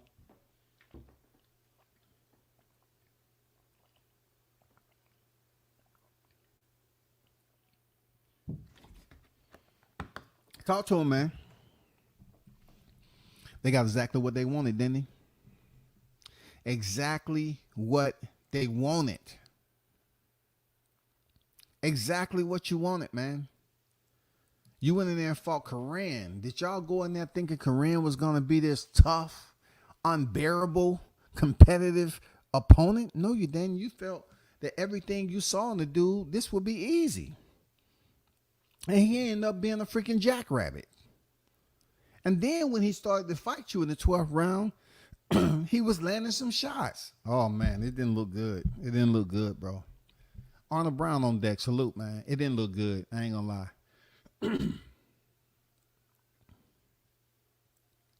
Mean Machine was very much cropped on Bud detractors. The casual fans buy pay-per-view. That's who the promoters and networks market to. So when we say casual fans, it's very hard to segregate who is the hardcore fans and the casual fans. That's good for language and banter and all this other stuff, but we really don't know who the casual fan is. There's no freaking consensus or any type of damn Excel spreadsheet that we can look at and say, this is what we base our criteria off of. We have casual fans that's sitting at 23.6%. And the hardcore fan base, raises up just a little bit. They're sitting at a total of 63.5%. You know what I'm saying? I'm like, no. No, it's different, bro. But once again, I get where you're coming from. But it would be good if we can have more distinguished separation as to who's who. You know what I'm saying? As to who. Texas in the building, man. What's good? Ask Mean Machine who wins, Virgil or Bud. Hey, man, shout out to Virgil Ortiz back in the shoot, man. I like Ortiz, bro. Cojones all day long, man. He was the one. This is another guy I can bring up. Ennis, if you're still listening. Virgil Ortiz was calling out the big names. No hesitation, man. Virgil Ortiz was calling them out. I want to fight the big names. And he went in there and had problems, with Mean Machine. Guess what?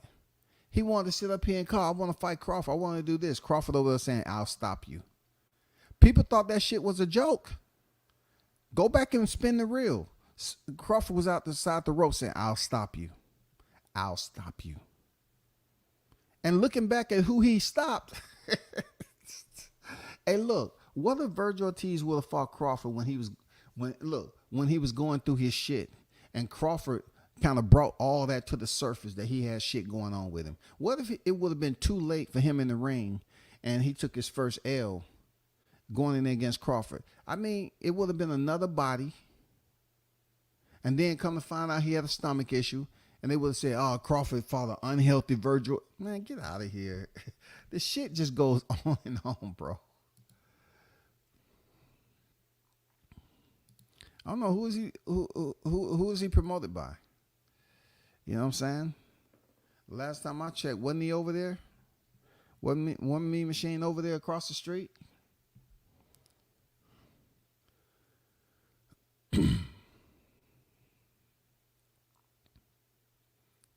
I have no idea. What's going on, Dragon? Salute to you, bro.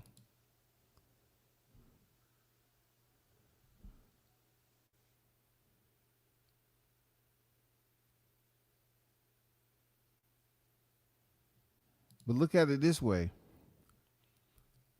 Stanthionis has also been on record as taking step-aside money, too. Look, people can come up and put the information. I get it. But he fought Koran.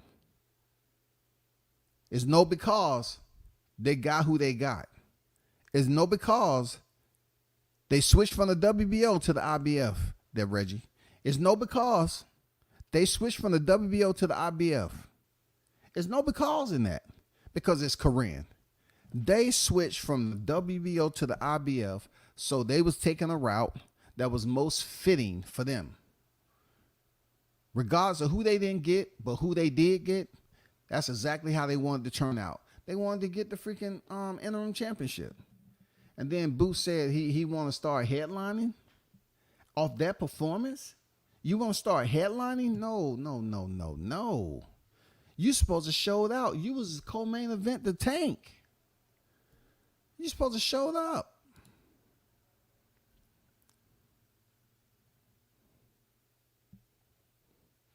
Virgil would have lost. He just turned 25. Still got mad respect for Virgil for calling them names out though. He ain't no punk. He ain't scared.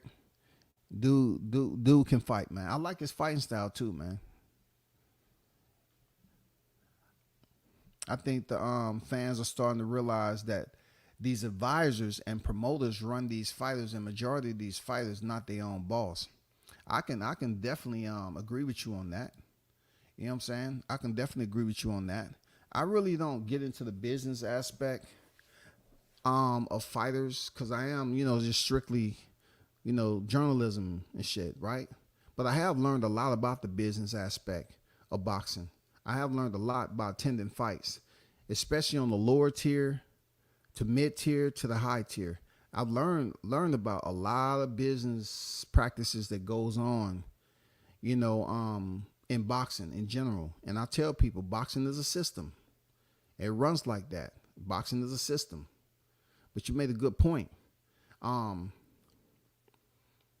You saying that promoters run these fighters. Yeah, the promoters supposed to work for the fighters, but it's the other way around. The promoters run the fighters, and which makes sense because if they're supposed to be working for the fighters, of course, the promoter is not the employee.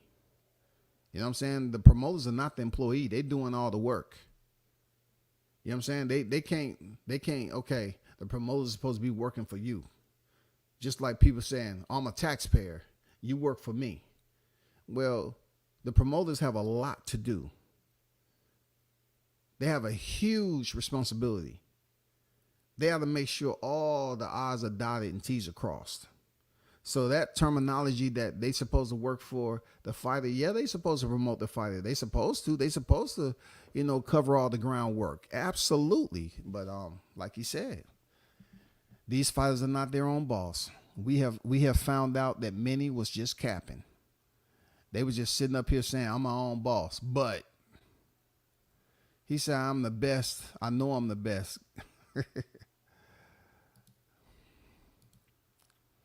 I don't blame Ortiz Jr. for that stupid outcome in the last outing. How could he be blamed? You know what I'm saying? Shout out to Omaha in the building. Cobain on deck. I don't know if you were here, but I shouted you out, man. Thanks for the donation. You know what I'm saying? The super chat to the Cash App, man. Appreciate you, big dog.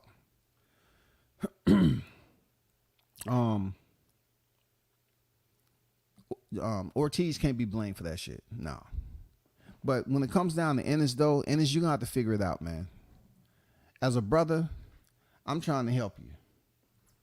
Really, I'm trying to help you understand that you're talking to a person that, at a young part of my military career, I was talking to some big wigs, man. Like, having an initial top secret clearance. I mean, I spoke to some big people before that 9/11 even happened, bro. Hey, I used to frequent the Pentagon a lot. I learned a lot early in my career. And I'm just saying as far as planning process, you know what I'm saying? Standing as long as I did, you had to plan accordingly. And when you're in the military, you have to make sure the mission is accomplished. You know what I'm saying? Or else you get relieved of your duties. You know what I'm saying? You had to go by teamwork. You had to make sure your unit was all about playing by the same rules. And you had to make it a strong, close-knit, cohesive unit. That's when you get the effectiveness out of it. You know what I'm saying? Everything started to work to the benefit of the US of A. But when you over there in your backyard and you have individuals that claim they support you heavy, that's what they say. They support you super heavy, right? They say that they support you super heavy, but they're not really coming up with no ideas to get you moving. It comes a time and a place like, do you really want to be on the top? Like, do you really want to be in the top? Canelo's going to be out your way soon. Bud is going to be out your way. Arrow's going to be out your way. I mean, the young guard is moving. They're on the move. The old guard is moving on their way out the door. You can see it. You're a part of the young guard. You don't want to be mixed up in the shuffle where people saying, oh, yeah, Ennis came up with these names right here, but look at what they did. These guys are 4 and 5 division champions already. 4 and 5 division champions, bro. I mean, they're doing big freaking things, and here you are. You're staying at the welterweight division too long. I'm going to be honest with you, man. You got your championship at the division. It's not a good look for you down here. I would definitely go to 154 if I was you. You know what I'm saying? I would definitely go to 154, dog. I got to bring up Jihad once again. Jihad's at 154, man. Come on now. You got to make adjustments, improvise. Y'all in the same backyard. When they decided they couldn't make the weight, he was going through a growth spurt. You had to go to 154, just like Xander Zaya, as I mentioned. And just like a lot of fighters.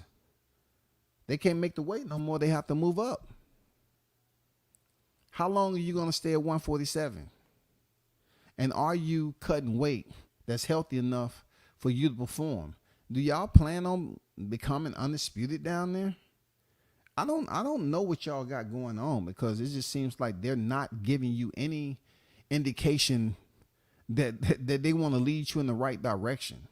Like, I would like to know more information about Steven. Like, where is he guiding you? He must not be doing too much, because Eddie's on record is saying you have incorrect commercial value. Saying, so how is Steven helping you with that shit? The promoters want to be the only ones who count the money behind closed doors without no other promoter entity being in the room when they count the money. See that right there? I'm kind of like, that's not even my scope of concern about money. We're talking about making these fights. Like, how do you make the fights to earn you the money? Forget who's counting it. They need something to count. You give them something to count first. When you go into a fight with a name, they got to be inclined to say, this is what we believe we can get for this fight right here. I want to be a part of this. I like this fight. I like the two names that's involved. I like this fight. And this is how much is, you know what I'm saying? You want them to be excited. Who's going to get excited when you ain't doing anything?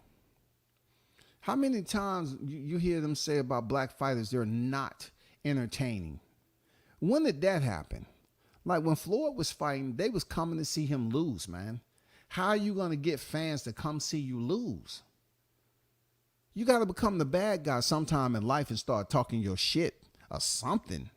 Everybody's personality is different. But you got to become the bad guy. You got to do something, man. You got to wake up. You got to wake up.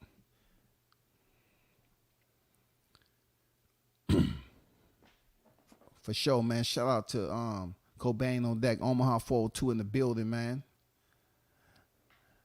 I just saw on Boxing Scene, Antonio Tarver said if no rematch, he believes Crawford has to fight Ennis next.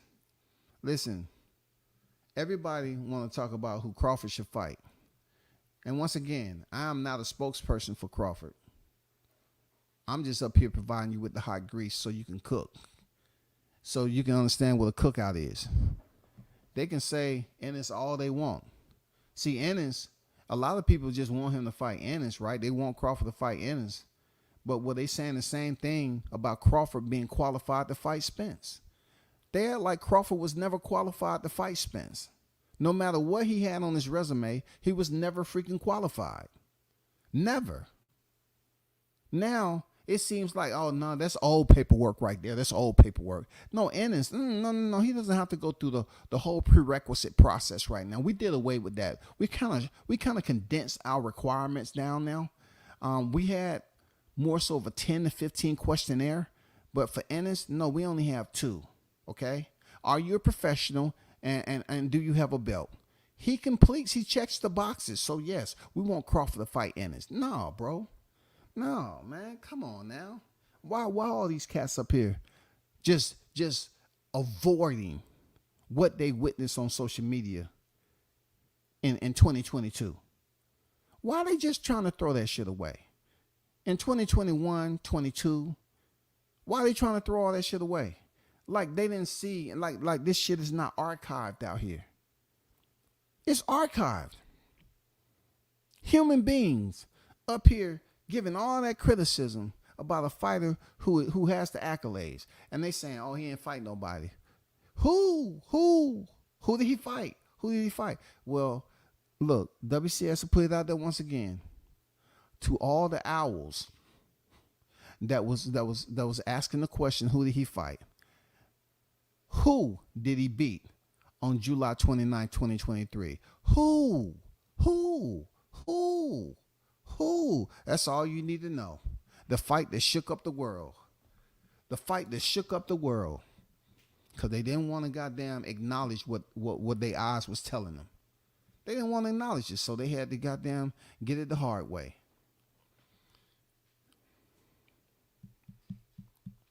I appreciate that, Reggie. And man, appreciate your content, man. Obviously, you somebody in the game. Like you don't seem like you know. I don't know who you are, but it seemed like you know what the hell you talking about. I'll tell you that much. But I appreciate you, bro. Now, for real, clear up exactly what people are saying. He really not ready. If Antonio Tarver, is saying that he's really him. He's been saying that a lot. He said he's really him. Then these fighters are saying Crawford should fight.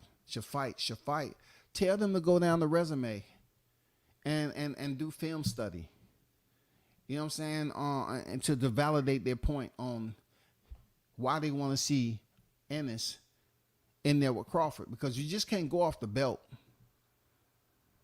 Once again, we're going for insufficient FICO, and we're going to what Eddie Hearns said, incorrect commercial value.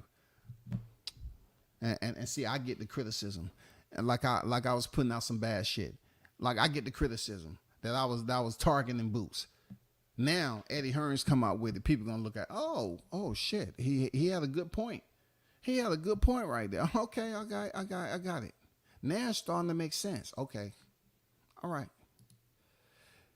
See, the difference with talking shit is those fighters had a financial backing. Shaking my head, Boots don't. At this point, being that he went through what he went through with Victory Boxing Promotions, they should be smarter. You know what I'm saying? So peep this out. They're trying to be smart about it, but about not attaching themselves to anyone. All right, that's what they're trying to do. They're trying to eliminate, but then they're still clipping their wings. Because like you just said, they don't have no financial backing. They're trying to tell people that they're independent, but the value of their independency is still low, God damn it. It's moderate to low. You're not trying to be locked in with no promotion. You represent your independency, but when it comes down to it, with your independency, people need to call your name. They need to hey, I need you to get in contact with Jaron Ennis. I need you. Is in a way I need to get in contact. I want him to fight this fight. Where is your attraction? You know what I'm saying? Where is the star power that they looking for to put like a little tag on there? Hey, we need to get this fight to make this fight right here. I think we can make some pretty good money off that. How do you take advantage of your independency, though? That's what I'm saying, Boots. How do you take advantage of it? If you're absent of a promoter, but yet you're still in place, what the hell are we talking about? You got Eddie Hearn saying he don't want to sign you because of it. He needs to be able to put bums in the seat. Period. I've been educated. Thanks to Toby and MD. Thanks for the education. I was totally clueless. I ain't gonna cap. I ain't gonna hold you on that. Excuse me. I've been around the world, yay, but I've never been to the UKKK. I wasn't paying attention.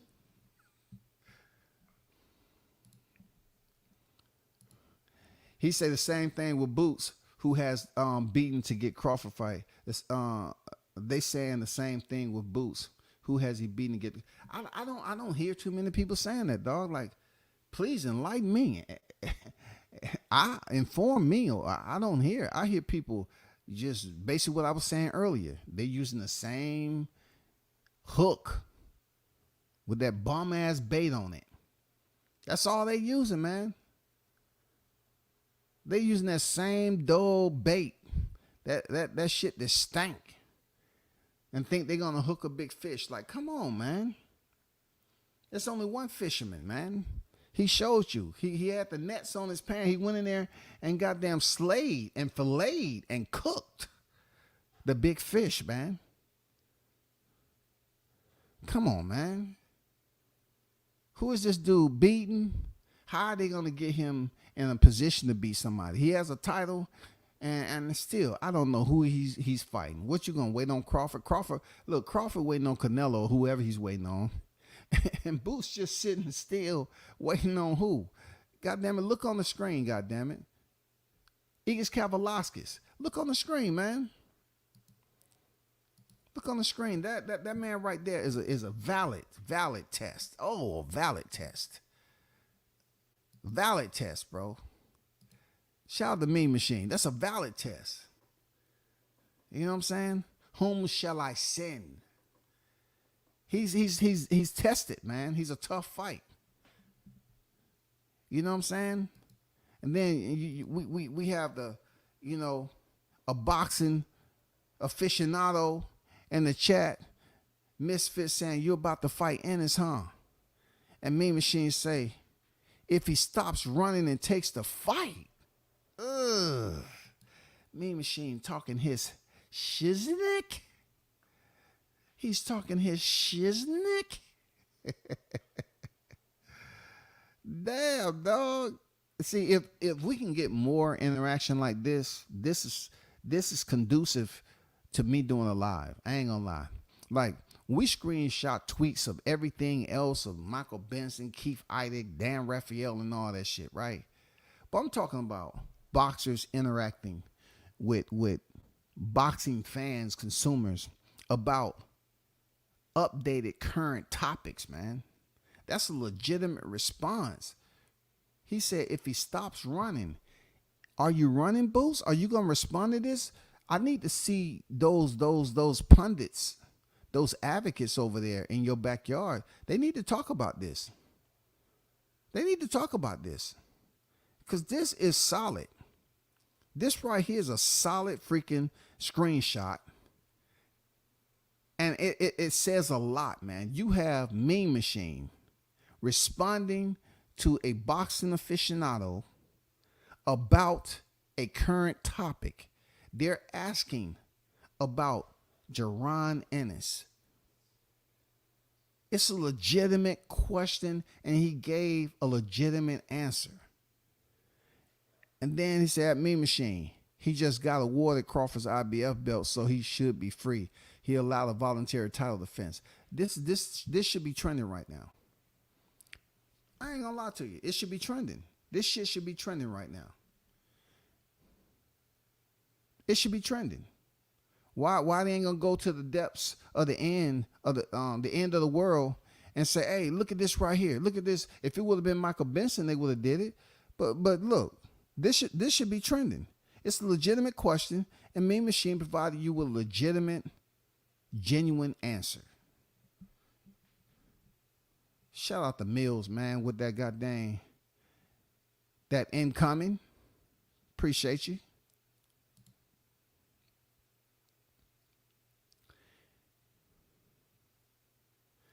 Eddie also said 3 weeks ago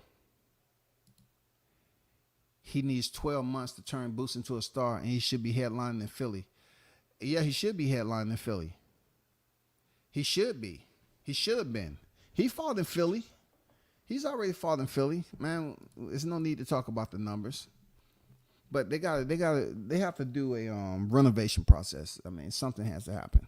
Seriously, bro. They have to get it in. They have to make it happen.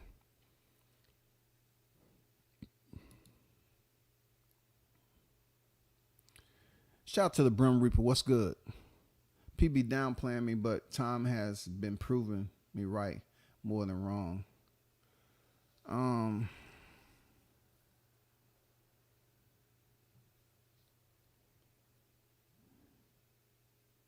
Hold on for a second, y'all.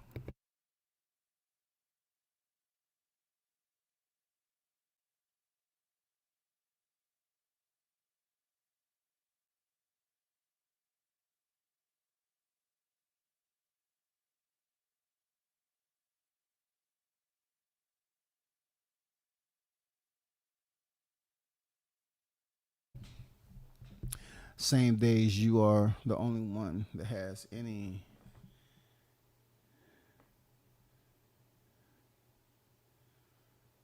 if Mean Machine is on the other side of the street, that might be a problem with Espinosa dealing with the cross promotion. One thing about it, Steven should have learned something from the Crawford Spence situation. You know what I'm saying? He should have learned something. So this fabricated Wizard of Oz yellow brick road on both sides, no, that shit should have been X'd out after all that nonsense about, Spence talking about the other side of the street. You know what I'm saying? Yeah, I know people. I know certain times they don't want to cross promote, but with the Wilder Fury fight, they cross promoted with no problem. It's been several fights, big fights that they cross promoted. So I don't choose to entertain it because they can make it happen. It's just Al Heyman didn't want nobody touching the fight, and they was about to fight for pennies, man. So if they was able to go a different route and get paid what they was worth, that just goes to show you it's always more than one way to get to the destination. It's always more than one way, bro. Some days you're the only one who has any business on that panel. Oh shit! Boost might as well fight Mean Machine. That'll be one common opponent, Bud fault. Yeah, for real, Cobain. I feel you on that. You know what I'm saying? I feel you on that. We need to start getting him to common opponents. That's what they was they was crying about when Bud didn't have freaking common opponents of Spence. He got Kell Brooks, demolished him. Then he got Sean Porter, stopped him. It wasn't enough. What they gonna say? What they gonna say? They gonna give Bud his credit? If Ennis go in there and beat Mean Machine, what they gonna say? Oh well, when Bud fought him, he was never the same. He was never the same after that. No, they gonna say, oh man, Ennis did it better. That's if he can do it better. Mean Machine ain't no joke. Especially Mean Machine is not a Ramon Villa, bro.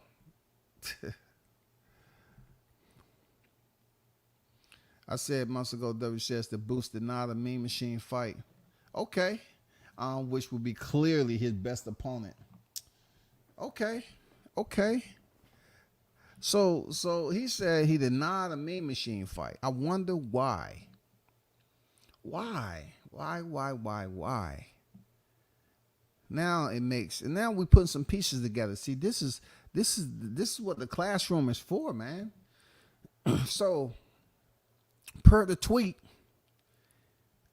now finding out that Jaron Ennis, which I've heard he's turned down some big names, but Jaron Ennis turned down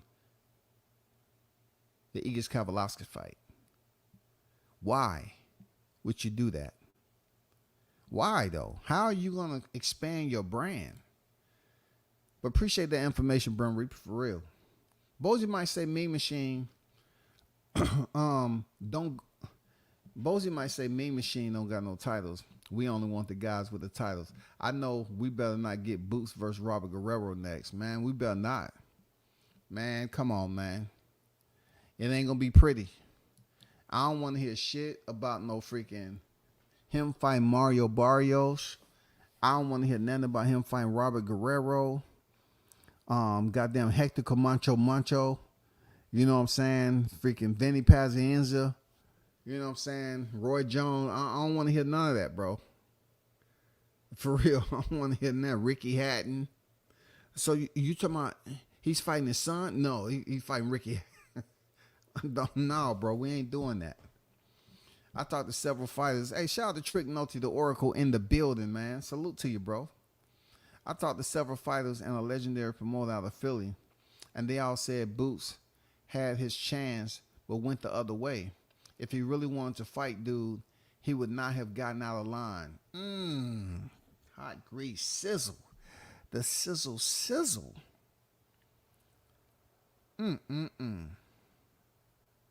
If he really wanted to fight Bud, he would not have gotten out of line. And check this out, the Trick. He got out of line into another line that wasn't pretty much assigned to Bud Crawford anymore. He felt that the current owner and the possessee was Errol Spence Jr., who had the WBC, WBA, and the IBF. They also took a gamble, jumping out of line, and believed that he was going to be victorious July 29th. They absolutely felt that. And when the second round hit and Spence hit the deck, shit just blew up in their face. People started to goddamn, oh my God, let me not go back down that road. But good point, Trick. Good point, man. I want to see a Boost get hit hard and get back up and get a TKO like Bud. I want to see if he got that hard. Talk to him, dog. Talk to him, man. This is what we talking about. See, I like when other people talk shit too. That's what I'm talking about. I want to see if he got that goddamn gorilla in him, dog. We ain't talking about dogs no more. You know what I'm saying? Bud is on Kong status right now. King Kong status, nigga. We ain't talking about dogs. King Kong will step on a dog. Grab a dog, shake it one time, the whole goddamn bone system is fragmented. Can Jaron Ennis take a punch and get back up and keep balling? We don't know that. We don't know that. What happens when he does get touched? How does he respond? One thing we know for sure, that when Bud get hit, people have complained about him bringing out the gorilla. He just throws out all the tactics. It's no more boxing involved. It's seek out and destroy. That is it. And they want to feel some type of way about it. Why don't he just stay tactical? I'm pretty sure Bomac taught him how to remain composed under pressure. He doesn't have to just bring out the jungle. Okay? I mean, damn it. The way he did, Errol Spence just totally rearranged his freaking facial composition. That was so barbaric. I swear to God. Hey, Kobe. Hey, that's a good point. I want to see what he does, man, when he gets. See, one thing they don't understand is how dangerous and lethal that kill switch Bud got when he get hurt. That shit, you got to be born with that. You have to be born with it, bro. Not everybody is born with that shit, dog. Not everybody has it internally. But let me ask you this honest question. Do you think Al Haymon and Mayweather will let Boots get a shot at the WBA or the WBC unification fight without being signed to Al Haymon? Well, let's look at how Bud did it, right? Wasn't Bud supposedly locked in for 2 fights because they were saying, hey, he needs to sign the Al, sign the Al, sign the Al, sign the Al. You know, that's all we heard. You know what I'm saying? It wasn't even more so Bud anymore. They act like they was freaking trying to get him to be punished by signing with Al. He signed, and we all seen what happened. Okay, we got that established. Within the Ennis camp, they're going to have to understand the direction for which they're trying to travel. What is your objective to go about this? Do you want to go in there and fight the best? Okay. This is what you're going to have to do. You can't go in there and think, okay, I already know that Al Haymon is tough to deal with. He's not going to freaking touch no fight without you signing with and all that, unless you Canelo now. Unless you Canelo. Hey, Reggie. If they go down to the goddamn freaking tax place, a freaking courthouse, and get that name changed, and put Jaron Canelo Ennis, he might be able to get a goddamn fight without signing. I'm telling you, it might make Al him. Oh, hold up, excuse me. Your middle name is Canelo. Yes, Mr. Heyman. Wow, never knew that. I just thought they always call you Boots. It's just the alias, Mr. Heyman. So that's your real name, huh? Yes, I have paperwork to prove it. Yes, my middle name is Canelo. Wow. Okay, check this out. I'm gonna do you one. You don't have to sign to me. All right, we're gonna do a verbal agreement on 2 fights. I'm not gonna hold you to a document because I love that you're a brother and your middle name is Canelo. Not only you represent the brothers, but you represent the Hispanics and the Mexicans too. And we all a brother together. Hey, he got to change his freaking middle name to Canelo, because Canelo is the only one I know that can dip in and do a half a fight deal and go. News been circulating on Twitter that Boots ducked Mean Machine for a minute. Yeah, I mean, I kind of heard it, but I haven't had it on my mind. You know what I'm saying? But it's still good it's brought up because I haven't mentioned it today. So it was good that Brent Reaper brought it back up because I haven't even really touched on any of that. It wasn't even on my thought process. You know what I'm saying?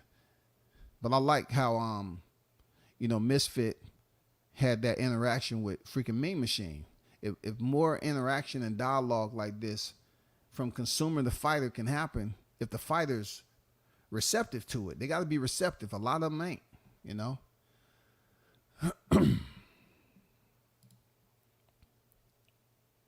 I want Bud to beat on Boots, but if he got the Canelo fight in September, I expect Bud to fight at 154 or 60. I look at it like I don't see why Bud got to fight Boots, to be honest. Just because, that wasn't the same type of weather that was precipitating over the YTC when it was Bud versus Spence lead up. Ain't shit changed. We're not gonna act like we mute and blind at the same time. No, your ears are clear and your eyes are without cataracts.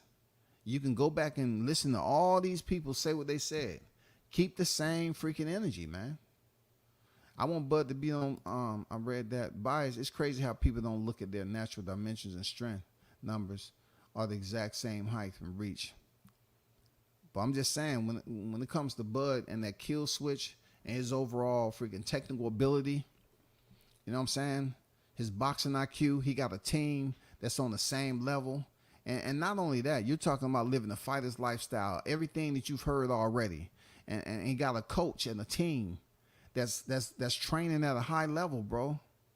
They got a fighter that's high level, and they're a high level when their thought process. They're willing to sit down, and Bud's been on record as saying, they sit down and look at film and everything and come up with a plan. He don't really watch fighters film like that because they're not gonna fight him the same way. Pretty much what he's saying, them niggas ain't me.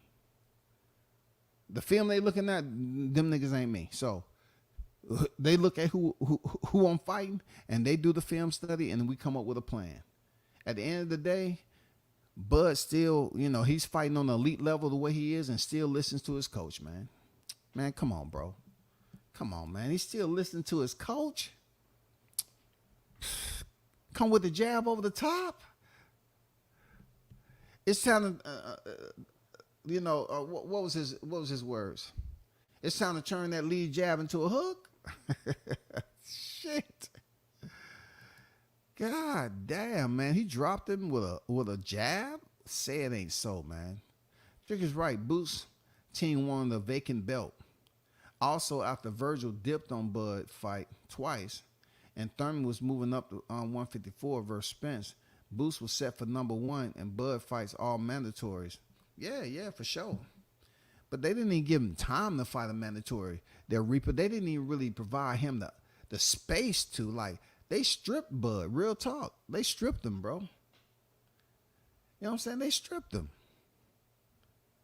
Real talk. They just stripped him. It was just straight up bogus how they did this shit though. If you really wanted to fight, you know, you would have said, okay, let's just stay right here. We're gonna be right in line if this shit happened. But no. You know, you think about it, this is another fucked up situation. Let's just say, I can say this in hindsight, right? Let's just say Spence would have won, right? Would it have mattered if you moved out of WBO to IBF? Because for somehow, some way, they said Crawford grandfathered the mandatories that Spence had, right? So let me get this right. So therefore, if Ennis would have stayed in the WBO and Errol Spence beat Crawford and won all the titles, wouldn't he have fought Spence either way? Wouldn't he have fought Spence either way? Or they was trying to run the obstacle course. They was trying to do drills. You know what I'm saying?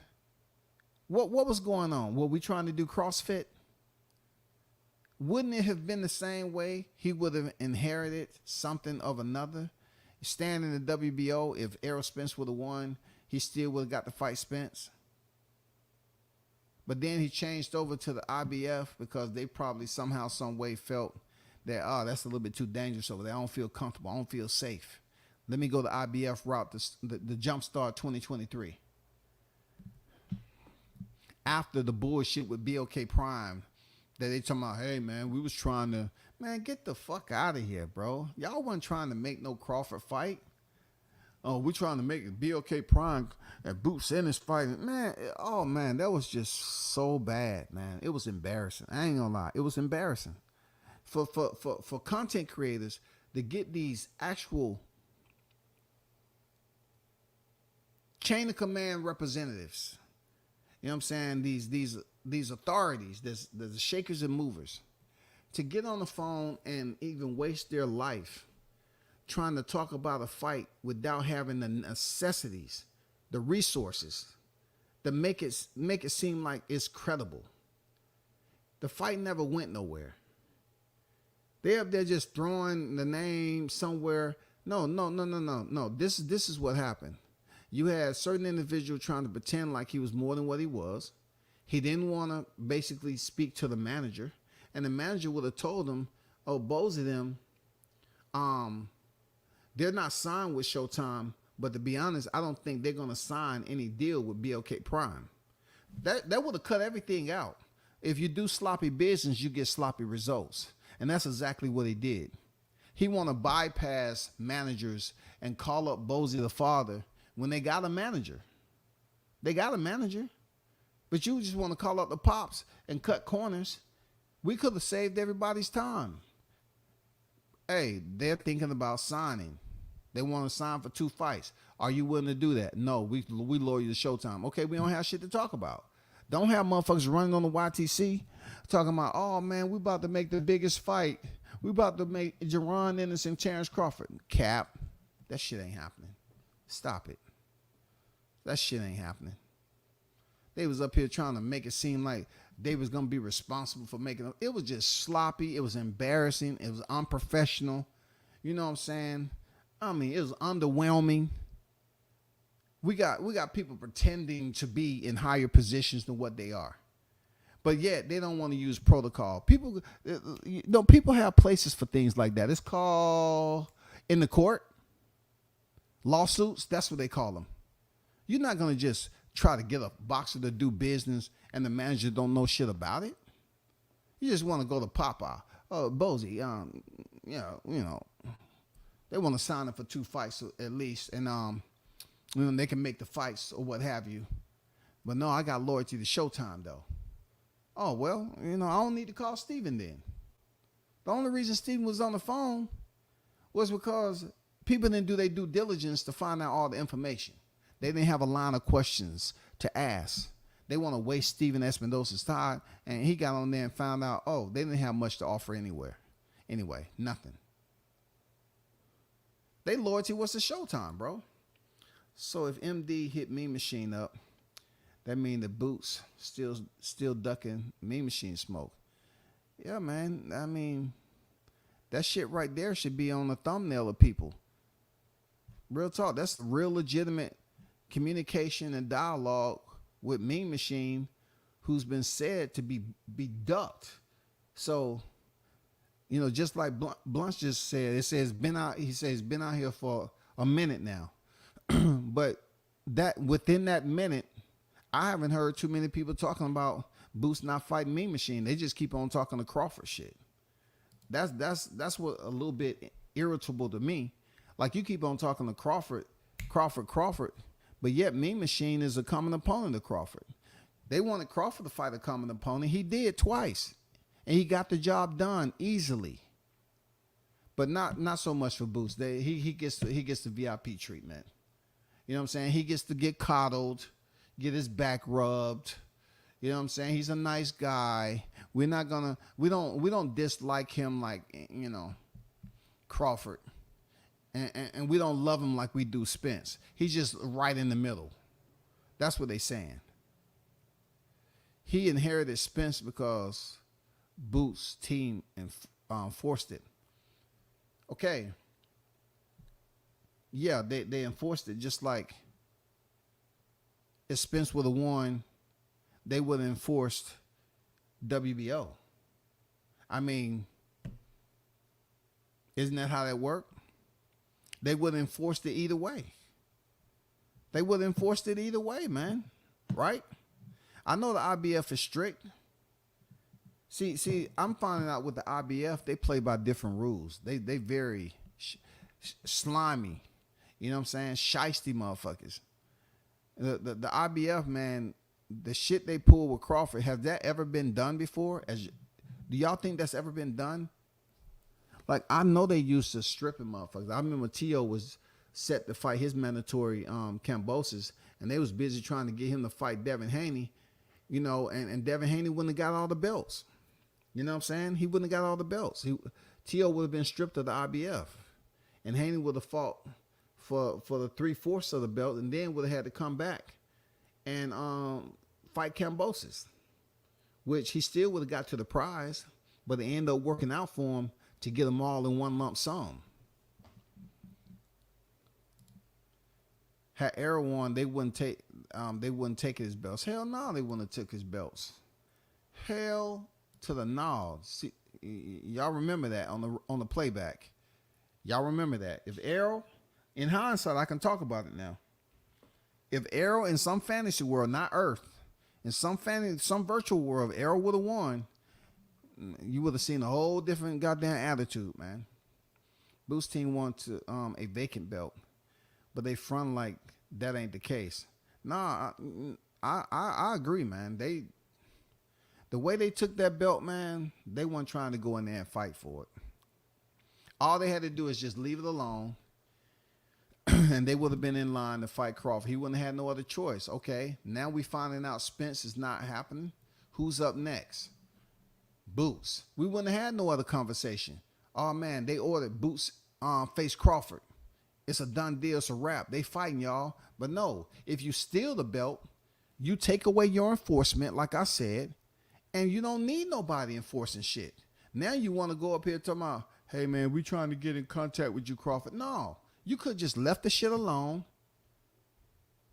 The fence shit, Spence eye surgery, whatever would have came up. The shit would have dropped out for you. Just like with Devin Haney. Vasil Lomachenko went over to fight, and then Haney got his shot. It would have kind of worked out like that. You know what I'm saying? You would have got your shot, buddy. You would have got your shot.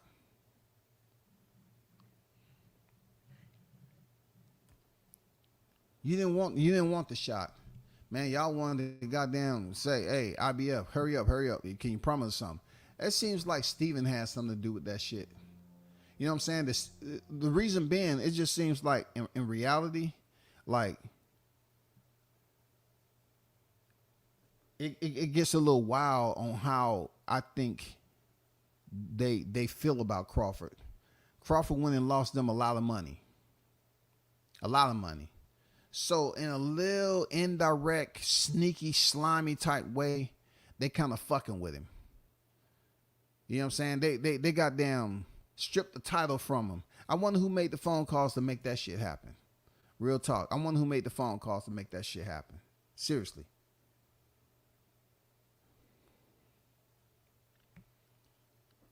Spence got the IBF interim to keep him off of Spence for that mandatory Boots was waiting on. The IBF route was smart because the IBF only sanctioned body that pushed mandatories or be stripped like Spence did against Kell Brook. Yeah, I mean, they're very strict. We seen it twice with Gennady Golovkin, I believe, and Sergey Derevyanchenko fought. And then he went over to the WBC. I mean, pretty much the sanctioned bodies, they enforce what they enforce. But the IBF has been known to take strict action. Seriously.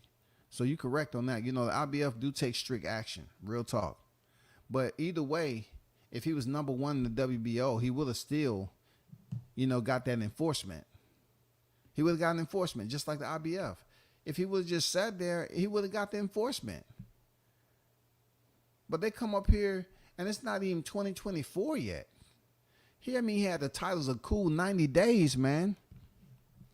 And they got them sent the bogus ass damn dead end letter, man, knowing good and well he couldn't oblige, and they stripped him. Stole it from him, really. Yeah, talking about they gonna run it up. They talking about, oh, once I get the belt, it's over. Over. What? Being awake? All people gonna go to sleep? What's over? I never seen a sanctioned body strip a fighter so fast. I would not be surprised if Team Ennis has some influence in their decision. They definitely did.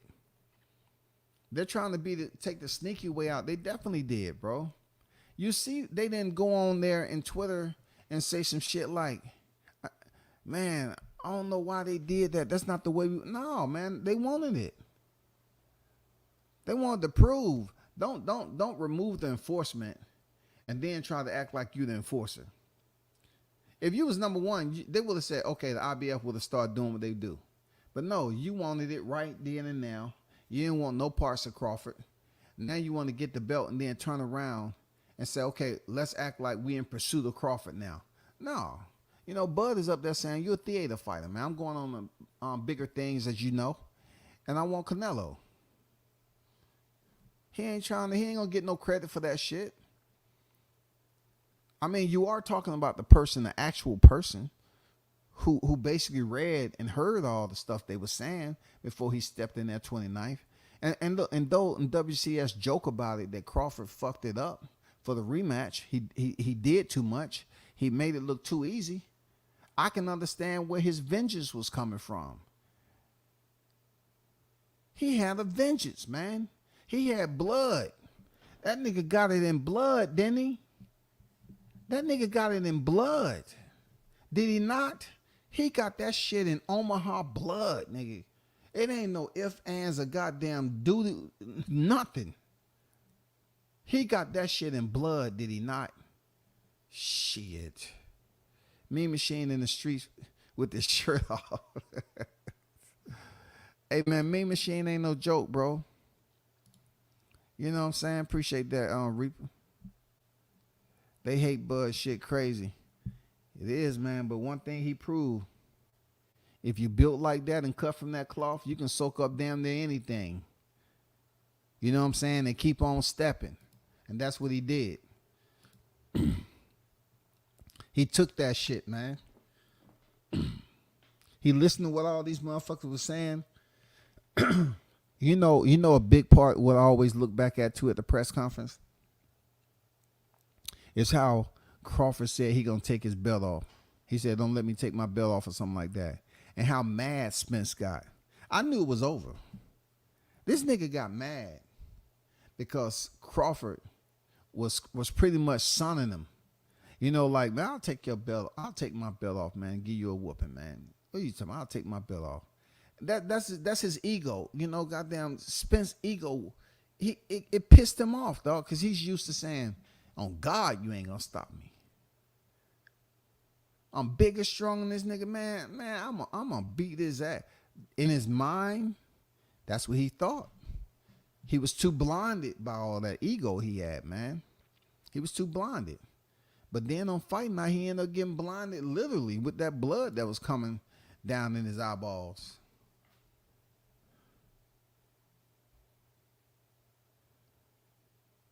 So Boots was supposed to, because he was coming up on a year of being interim champion for a year, according to the rules,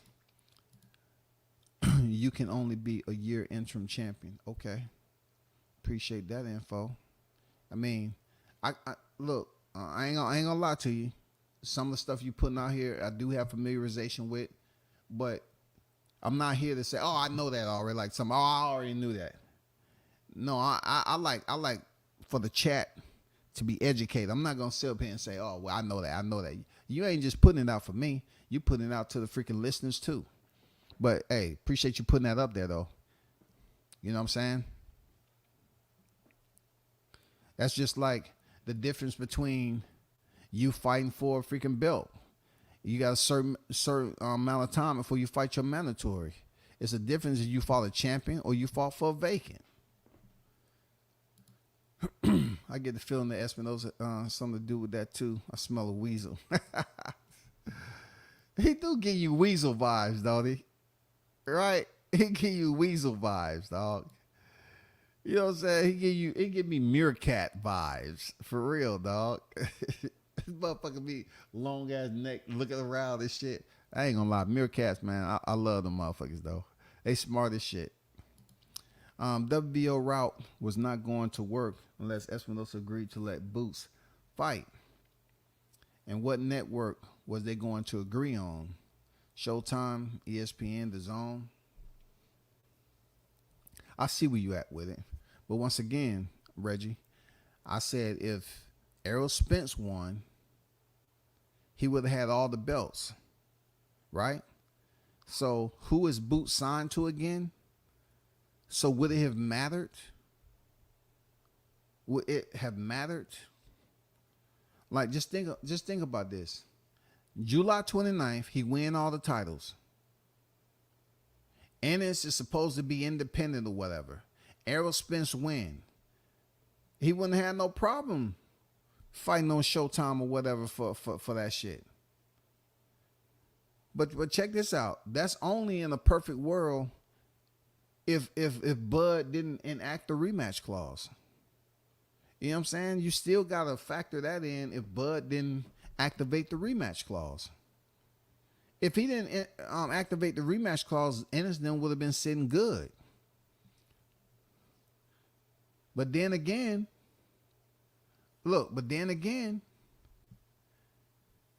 Spence might have just said, I'm vacating the titles because I'm moving up to 154. I've been in the division too long. Isn't that what he said? I've been in the division too long. So he might have vacated the belts like Jermell Charlo said when asked by Brian Custer. If Errol Spence move up to 154 and fight you, Jermell, tell us how that will play out. And he said, I'll vacate the belts. If Spence want them bad enough, he'll get them. That's what Jermell Charlo said about his stablemate Errol Spence, if he was to move up to 154. So potentially Errol would have vacated the belts. That's if Crawford wouldn't have activated the rematch clause. You feel me? That's my take on that. Yeah, for sure, bro. yeah.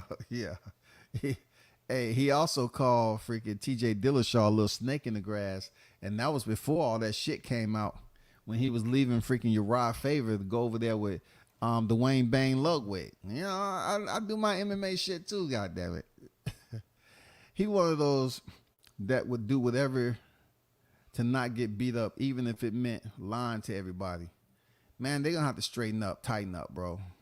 Shout out to my guy Jamal Neasy in the building. What's good with it, Neasy? I see you, man. Salute to you, brother. How dare EJ get mad at Bud for saying he's going to take the belt off? Then this clown said he's going to beat him like Kunta. I know, right? Right? You know what I'm saying? How you gonna get mad at that? But it's just the fact he showed he showed his hand. You know, he was talking all that shit. And Crawford sitting up there all calm and shit to my, okay, don't make me take my belt off. I ain't your motherfucking kid, man. You ain't gonna take your belt, nigga. I've been living out of pocket my whole life, nigga. You ain't gonna do shit. He just showed his hand, dog. He got mad. Some fear, man. He got mad. But hey, man, this right here, I'm gonna see if anybody else, picks it up and see if they're gonna be haters or not. This don't have nothing to do with me. You know what I'm saying? He dropped it in there. I think that's a legitimate talking point that people should be talking about.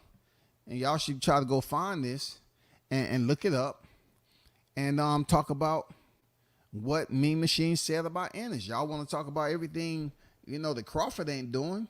Freaking this is Mean Machine who is pretty much been on record is saying if he stops running and takes the fight. And Ennis has been said to have declined the fight with Mean Machine. Why? Mean Machine has been in there and has these braggadocious freaking moments where people say, oh man, Mean Machine dropped Crawford. Why wouldn't Ennis want to fight you? Ennis, you should be goddamn clamoring, going up there full speed to fight Mean Machine.